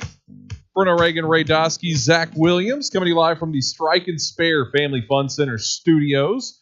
Let's go to the Cure Hotline where we have Darren Smith. He is host of The Ship with Darren Smith on Sports Radio 810 out of Kansas City. And Darren, we've been talking a lot of Kansas City Chiefs football, just like I think a lot of different other radio shows, TV shows out there. First off, thank you so much for coming on the show with us. Oh, you're very welcome, man. Thanks for inviting me. I appreciate the time. Absolutely. Now, what has been the vibe out of the training camp so far there for the Kansas City Chiefs? Obviously, no Tyreek Hill this year. That's been a huge part of it. What have you been seeing there from training camp? We've been seeing the new set of wide receivers stepping up. Juju Smith-Schuster, he's making a name for himself with the Chiefs, making a lot of connections with Patrick Mahomes. Obviously, the second-round draft pick is Sky Moore. He's going to look good for Kansas City. And the addition of Marquez, God, and Scanlon is going to be good for the Chiefs again. For the Chiefs out this year, it's something that they haven't had over the last few seasons. They actually got big receivers and tall receivers that are also fast and can make plays from the deep as well as stretch the field to go along with Nicole Hart. Now, you went right into it with the wide receiver side here. That's been a huge question mark with so many people. You look at Juju Smith-Schuster's background. Of course, he had his blowout year with Antonio Brown there with the Pittsburgh Steelers when that happened, but he kind of faded away. MVS has never really been thrusted into that role, and when he has, when he was with the Green Bay Packers and Devontae Adams was out, we never really saw him thrive in any kind of way when he was given those opportunities. Are you seeing those guys taking steps forward? And right now, how would you delineate the wide receiver depth chart? Would you go Juju the one, or how would you run that? It's interesting because Andy Reid really doesn't get into specifics on who's the number one or number two. Basically, he kind of lets the play calling dictate it, and whoever's open will get the ball. But running in the first unit, if you just go off from a base offense, you've got Juju and MVS as the starting wide receivers, but there are no 3 wide receivers. You'll have McCole in there as well. But to your point, though, I think one of the big differences, one of the big realities is the fact that Patrick was able to get those wide receivers to come down to seconds with him in the offseason to work on trying to build a rapport with those receivers. Because look, if you bring Tyreek Hill back, pretty much got the same type of offense where defense. And it's the same problem that they had most of last year. Now that you traded Tyreek, you got all these assets. Now you really don't know how to fit things. So you have to hit them with a base defense when you first come out in Arizona, and they can kind of pick the points. You really won't know who the double outside of Travis Kelce. So it's double Travis, and obviously it's going to be the wide receiver on the running back open, and then it's going to be up to the receiver. Patrick puts the ball. In between the numbers, they'll be able to make sure that they make the plays. We're talking with Darren Smith. You can follow him on Twitter at Darren Smith WHB. Now, obviously when you look around the AFC West, and really just the NFL as a whole, I want to say at this point, but we'll keep it with the AFC as a whole. Everybody who's near the top rankings or in the AFC West has been gunning to reach the Chiefs, try to catch up to the Chiefs because they have been the powerhouse over the last few years. Where are you at when you look at the teams building up defense like they have in the AFC West just to stop Patrick Mahomes? Do you feel like they've done enough, or is it just going to be more Chiefs going down the future where they're just going to be able to keep finding wins against these teams like they have in the past years? I'm someone who really don't like to play both sides, but if you stop and think about it, Kansas City, they do have the best quarterback, they have the best head coach, and they have the best tight end. However, all the other teams, I still believe, have made upgrades all the way around. If you look at the Los Angeles Chargers, and that's where a lot of people are thinking that could be the team that knocks the Chiefs out of the top spot. Obviously, they kept Austin, they kept Mike Evans, they kept the other one, Mike Williams. And when we look at what they did on defense, you had a defensive player of the year, and Khalil Mack traded for him to go alongside Joey Bosa. I mean, that can't do anything but help the defense happen. So this is going to be a make or break year for Justin Herbert, because it's his third year. He has to make the playoffs. So they got a lot to play for. Then you look at the Denver Broncos. You had Russell Wilson. They already had a pretty good defense, but they didn't have really a good quarterback. Now you got him, put him with Jared Judy. You got some depth at the running back position with the Melvin Gordon. So they can also cause some trouble with the AFC West. It's the Raiders. I know a lot of people fool through the Raiders, but think about it. The Raiders get the playoffs anyway, in spite of the fact that what happened with the head coach John Gruden. And then you add the Miami aspect, you add the best wide receiver football to that offense. That can only mean that they should be able, on paper, to be better than what they were before. I agree with you on that. I mean, you look at it on paper. When you look at the AFC West on paper, you can say that, look, the Chiefs have been more of a negative storyline, and the rest of the AFC West seem to be more on a positive storyline. Do you feel that the Chiefs, I mean, is it just business as usual as it's been out there so far for them? Yeah, well, that's a good question. I wouldn't say business as usual, because they know that they have a lot to prove. You see the second, if you remember watching the second half collapse against Cincinnati, they have a lot to prove. And again, with the changes that they made, there's a lot of changes even on the defensive side of football. You bring Justin Reed in and place the Tyrann Matthews. I mean, there's a lot that Kansas City has to prove to themselves, let alone the fans here. Now, when you're looking, and we're speaking with Darren Smith right now, host of the Shift with Darren Smith over on Sports Radio 810 in Kansas City. When you're looking at the Chiefs this season, what is one thing that sticks out to you that might be the biggest shock of the season for the Kansas City Chiefs? That schedule.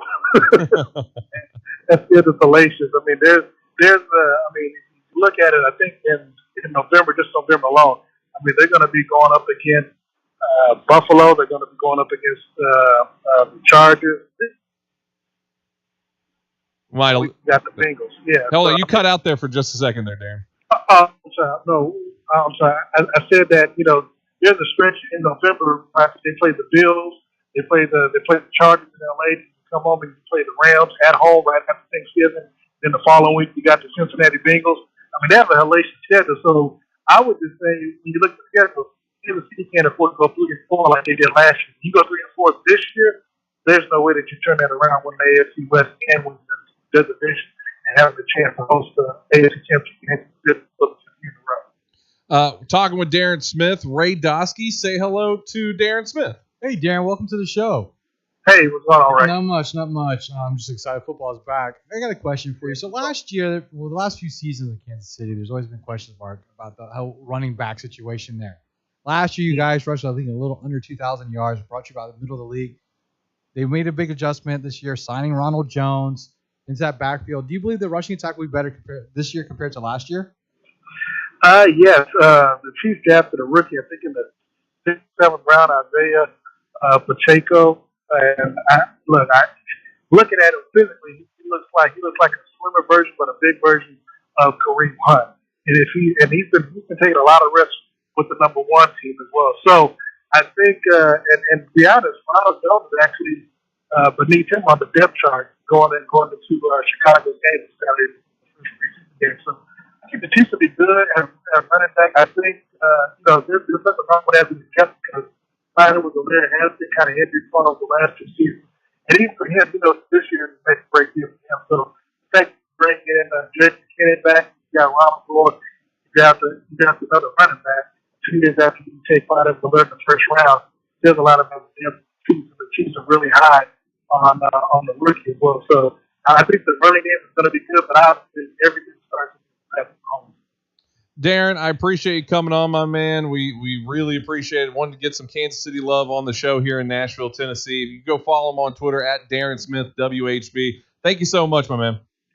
Anytime, man. Let's do this again when we host the Titans and beat each other this time around. Yeah. Well, we'll see. We'll see what happens then. We'll definitely reach back out, buddy. Have a good one. All right, take care. Darren Smith been our guest talking some Kansas City Chiefs. We talked about it yesterday. Obviously, there is a ton about that AFC West. I've said at the beginning of the season, we're looking at a situation where I think your Super Bowl comes out of the AFC West. I think whoever your Super Bowl champion is coming out of the AFC West. If that whatever that prop bet looks like, that's what I'm taking. And the thing about Kansas City is we were talking about the Titans O-line for majority of the first hour. They have like a similar thing with their O-linemen, except, the money thing isn't, but they have a solid left tackle, Orlando Brown Jr., that they can rely on. And they have Creed Humphreys, another solid, center. Now they have their own Nate Davis and Trey Smith. A lot of Tennessee people remember Trey Smith. I think Trey Smith's going to be penciled as the right guard. They stole him in the 6th round. Right tackle's kind of their iffy right now. The guy, Andrew Wiley has been in the league for a while. He's been on their team for a while, but he's going to stick with their right tackle. So their right tackle, like the Titans, is a question mark. The only difference they really have from offensive lineman comparison is the left guard. They have Joe Thuney, I believe. Yeah. He played on the tail end of that Patriots dynasty. So they have a veteran at left guard. But other than that, they're like identical with the Titans O-line situation. Yeah, I mean, obviously the big difference between the Chiefs and the Titans, though, is they don't have a monster division. That's one thing. Offensive line, yeah, they do, and same quarterback play basically, right? I think it is. No, it's two veterans. If that's really the only play you can describe them in the same sense. Yeah, but, they both played multiple years in the NFL. That's the equal line. I think you had a great point where the Chiefs have a lot to prove. That second half was absolute disaster dumpster fire last season. So what better? Well, that was the last taste we had of Kansas City Chiefs. Yeah, was that just crumbling? Yeah. Oh, more than the Kansas City Chiefs have proven they'll rise to the occasion more often than not. So that's another. They didn't rise to the Super Bowl occasion, but I think they'll rise to the occasion of proving people wrong, since they're on the downtrend preseason wise for whatever that's worth. Storyline. Yes, exactly. Yeah, storyline wise, I think that's what I was saying. And I bought into it. Chiefs will finish 4th, and Patrick Mahomes' dynasty will be over. But yeah, that's where I'm at. He's 1 year. He gets so you give Mike Vrabel 1 year of bad play for the Titans, and you're like, you can't fire him. But if Patrick Mahomes has one bad year this year, you're like, if he has a bad first game, they should cut him. Yeah. And then the Titans should pick him up. Yeah, I mean, just as like a backup for Malik Willis, run 4 quarterbacks, and then that's what you should do. I think that's what should go down right now. Yeah, that's a fair way of playing it.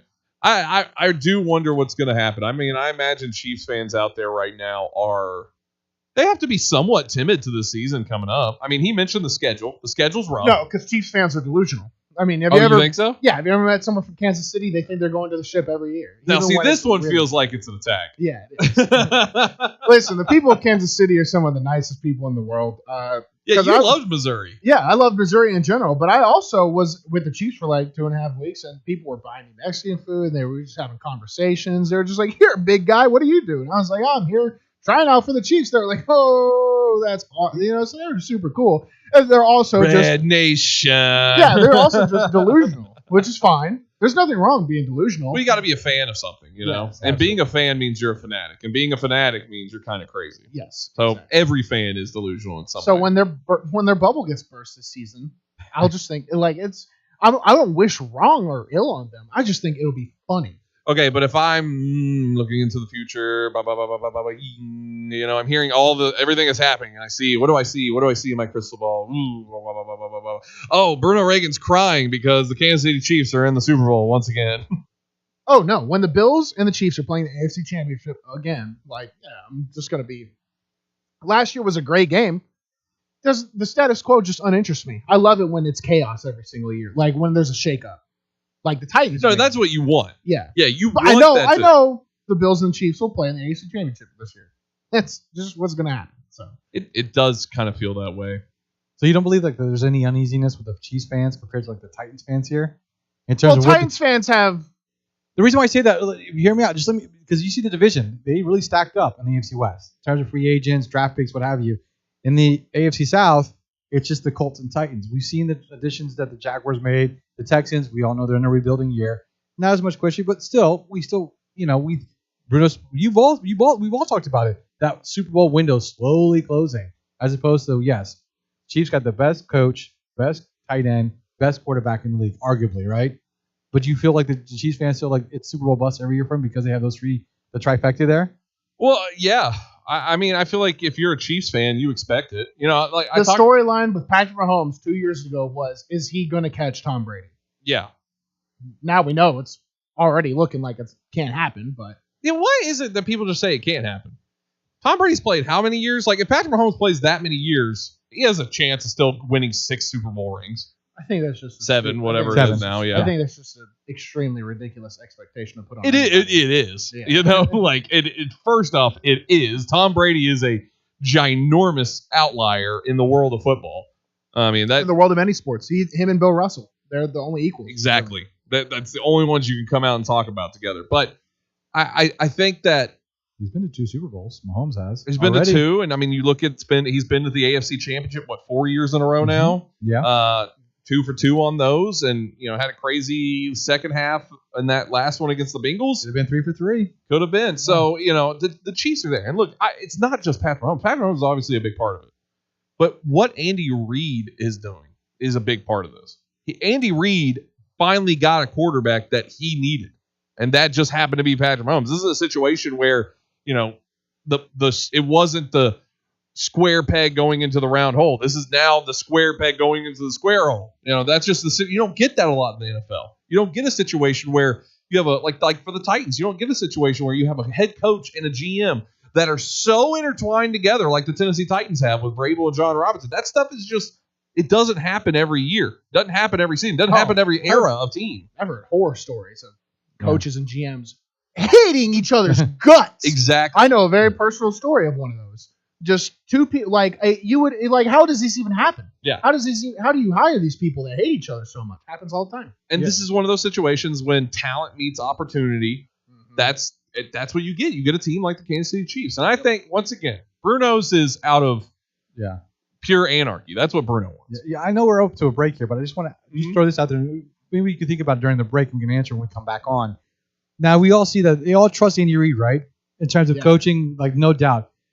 Mike Vrabel himself, where do you rank him with coaching? He's probably one of the better ones, probably top echelon, top 10. One coach of the year last year. Do you believe that the Titans fans should start believing in him about the success he's brought the last few years in Nashville? I've been kind of advocating for it. Like, if Andy Reid had a bad season, everyone would be like, hey, look at what he's Andy done. Reid. Yeah.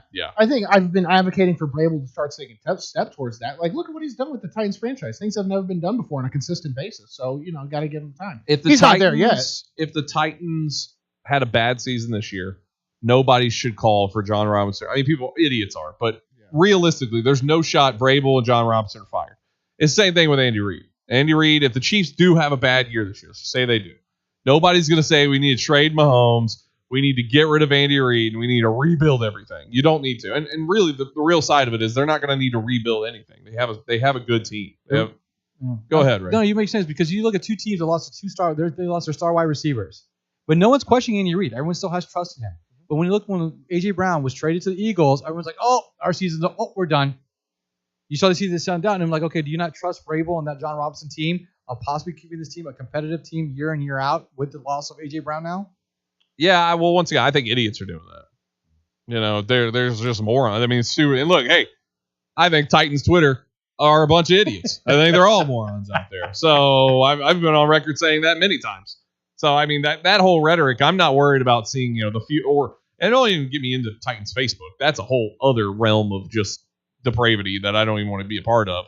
So, I hear people say that, but I don't think they really believe it. I think they're just the reactionary gut. I don't like this and I'm scared. What do we do? Fix it. That's where they're at. Yeah. I mean, I just know what's going to happen. Creed Humphrey had a fluke season, not a top 32 center in the NFL at all. Orlando Brown Jr., bust. Patrick Mahomes, the era's over. Travis Kelce, not even better than George Kittle. I mean, the era's dead. Miracle Hardman couldn't sniff. Tyreek Hill. It's just not there, I'm looking at 0-17. They might as well just sell the franchise, right? That's what I was thinking. Move them. What's a good place to move the Chiefs? Probably like Montana or somewhere like that. Clarksville, Tennessee. Clarksville Chiefs. Is that what it is? CC, that's perfect. It goes real well. Yes, that's what it is. Oh, and by the way, hire Bruno. I don't want to have any real responsibility, but pay me. All right, we need to run to a break, but before we do, the NFL Week 1 odds are out, and now's the time to try FanDuel Sportsbook if you haven't already. Get in on the action early this season. Right now, new FanDuel Sportsbook customers can get a no-sweat first bet up to $1,000. And we've talked about it. We've been talking about it all week long. And now you got week one, obviously, that's here now for the preseason. You can look at all of this going on right now and look at some of the different things. If you're talking about futures, we're looking at, like, can the Rams repeat at 1,100? I personally don't like that.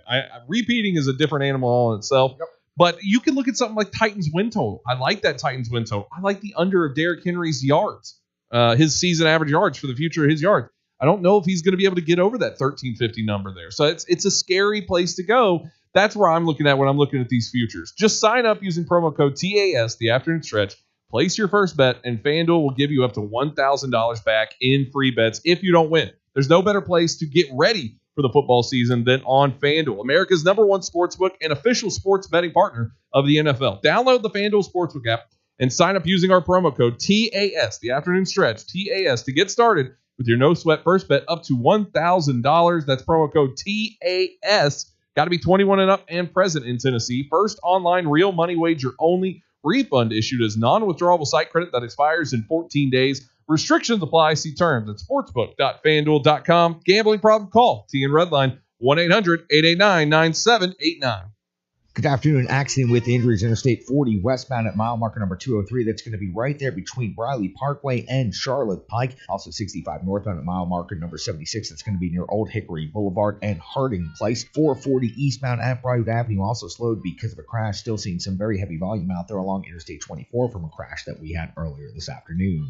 Foothills Mercantile Company creates unique handmade items from the Smoky Mountains. Beautiful painting, laser engraved bourbon barrel tops, and so much more. Log on foothillsmercantile.com. Charlie Sonia on time. Nashville's first curling venue is here at T-Line Nashville. Come check out T-Line Nashville and experience the world's fastest growing winter sport today. Curling is a fun and simple sport that's a perfect outing for friends, corporate events, families, or parties. T-Line also has classic bowling and modern bowling mini games. With over 20 HD TVs, you can come watch your favorite teams and some of the best food and drinks here in Nashville in the large bar and grill area. They also have an outdoor area with a fire pit, and you can't forget the live music. T-Line Nashville is a one-stop shop for a great night out. Located at 106 Duluth Avenue and online at tlinenash.com. You can book your party now or give them a call at 615-439-1024. That's 615-439-1024. And make sure you give them a follow on Instagram and Facebook at T-Line Nash for all the news, events, and updates. T-Line Nashville. Nashville's first curling venue is here. So when we brought him home, we didn't realize that Bear, the rescue dog, was actually sick. He had very flaky skin. He was dropping a lot of fur, and Levette wanted to do steroid injections, special dog food. Nothing seemed to work, so I was at a dead end. DINOVITE.com. I've been hearing Dinovite on the radio for years. It never actually crossed my mind to try it until it finally sunk in. Oh, you're talking about hair and skin. And, all right, I'll try it. Well, it took probably 6 weeks, but after we started using Dinovite, no more flaky skin. He doesn't scratch or itch, and he started to put weight on. Dinovite is nutrition. I wish that we would have started the Dinovite right away. It would have been so much easier. You won't believe how happy your dog will be. Every rescue dog in America deserves Dinovite for 90 days. DINOVITE.com. Lieutenant, can you tell us what happened today? Our officers responded to a crash on I-40 westbound this morning. The driver of a pickup truck lost control of the vehicle, veered left, and went into a ditch. 911, what's your emergency? We've been in a crash. Please send someone. My fiance is hurt. A front seat passenger was wearing a seatbelt. She survived without injury. The driver was not wearing a seatbelt and was ejected from the truck. He died at the scene. Law enforcement writes tickets to save lives. Brought to you by the Tennessee Highway Safety Office. Your exclusive Nashville Sports Radio, WNSR Skyscan forecast for this afternoon. There's a chance of a scattered thunderstorm with a partly sunny sky. High upper 80s, light northerly winds. Partly cloudy tonight, low 69. Sunny tomorrow Friday, high 87. Utilizing the resources of the WeatherBug Network on Nashville Sports Radio, I'm WNSR's TJ Matthews. Sports Radio, WNSR. The afternoon stretch. The best show Yeah. Nah, I don't know if I can say that, man. I'm going to move on to the next one.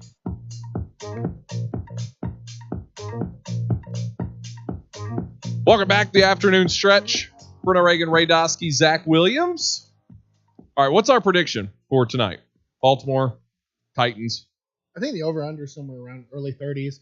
Probably goes over. I'll say 28-14. Ravens over Titans, but it doesn't matter. I think, Malik Willis probably get one TD out of his drives, but for the most part, you're going to see him, quote-unquote, struggle. The thing is they're not going to call plays to win, and that doesn't sound right. They are always calling plays to win, but they're going to want to see certain packages, formations, and they're going to opt in over that rather than optimal play calling in the red zone or something. They'll be like, well, this is our last drive with Malik. Might as well just see what this play looks like, even though it's not a good call from 20 yards. It's a play meant for a first down or something like that. So, whereas the Ravens, it seems like they're playing to win every single first preseason game. So, so I'm just going to have it 24. Lamar Jackson's just out there 24 or 28 to 14 Ravens. Is he playing tonight? I doubt it. I think most of the Raven stars are not. Titans are the underdogs, 3.5 points as a spread. The over-under is 32.5. Ravens are also 12-1 against the spread on the first game. So that's pretty nuts also. This is what a weird stat to have. I know. Preseason. Right? It's just how it goes. What do you think? I think that the Titans will win. Ravens will lose. They're their due. First playoff. They're due, baby. Their first preseason game, and since the 1920s, I think they win 20-17. Yeah, I think I'm on board with you, Ray. I'm on board, and I'm right now on Code TAS on FanDuel. I'm dropping a sweet little 5 spot. Yeah. Just not a lot, but it's plus 145 money on Titans money line. All right, I'll drop 5 also. Yeah, why not? 500. Whoa! Preseason game. Just a little hit here, just a little taste. Let's wet the beak a little bit here, huh? Let's wet the beak out a little bit. It's like you before dinner you go out to a little beer bar and you're just taking little sips. Yeah. Well, because the Titans are going to let. This is my thing. I think the Titans are going to win because once again they have so much more. Their depth pieces, like the guys have so much more to play for. They have so much more to play for. And they can. There is not locked in spots there. But sometimes that brings angst where they're trying too hard. They better not be. They better not be. You better be angstless. Yes, sir. Unless you're going to get all the smoke. If that was me out there, I would have caught that pass. Idiot. You're trash, kid. Just all the guys sitting at home eating their nachos, just thinking they could do what these star athletes are doing. Absolutely. They couldn't even play JV in their high school game. Ray, you got some current event you want us to show here. Yeah, so earlier today, the NFL Network was at Cincinnati Bengals training camp, and they had Evan McPherson. We all know who he is. Shooter. Mr. Automatic. Yes, sir. Shooter. One of the best mic'd up clips of all time. Yeah, I love that. And they had a cool segment where they were talking about, do you think field goal kickers should have a walkout song when going for the game winner? And this is what the dialogue happened. It was really interesting. I love this so far. Do you think kickers should have a walkout song as they go out to kick the game-winning field goal? And if they let you, what would your song be? Yeah, no, I think that's a really great idea.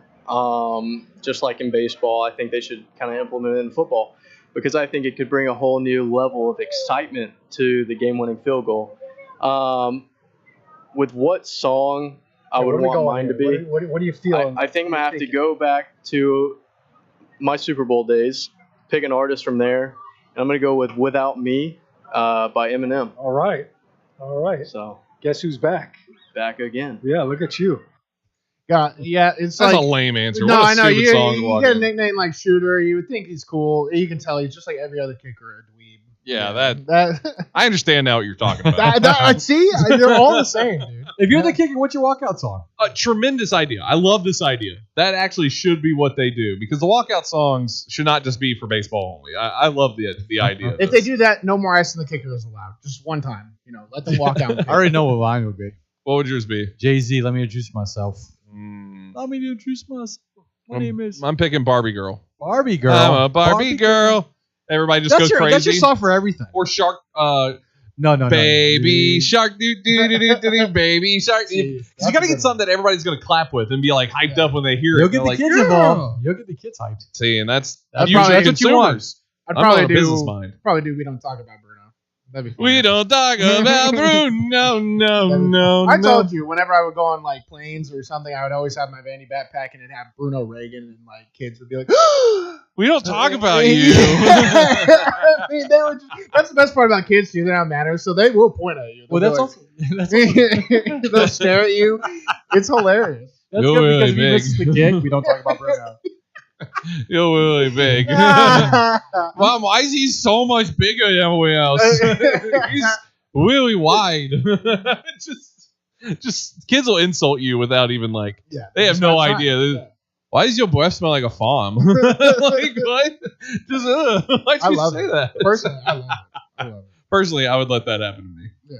No Braves games tonight, but we got one tomorrow. Yeah, It's going to be our show. It's going to be Friday good. tomorrow, by the way. I know. That's crazy. We got a solid week. Solid week so far. Half a show pretty much tomorrow due to Braves baseball. I believe they're taking on the Marlins is who they have tomorrow. Miami. Are they still the Miami Marlins? I feel like the Florida Marlins what the change was. Yeah. What a tremendous logo that was too. With the big Marlin and everything. Anyway, I'm rambling now as we're finishing up. I appreciate everybody who's called in, commented, in, watched in, however you did. Appreciate Darren Smith jumping on with us from Sports Radio 810. And remember, nobody's told you I love you and you matter. Have a great night. We'll be back tomorrow to talk about a Titans win and how Zach and Bruno got a little bit richer over the night too. Have a great night, everyone.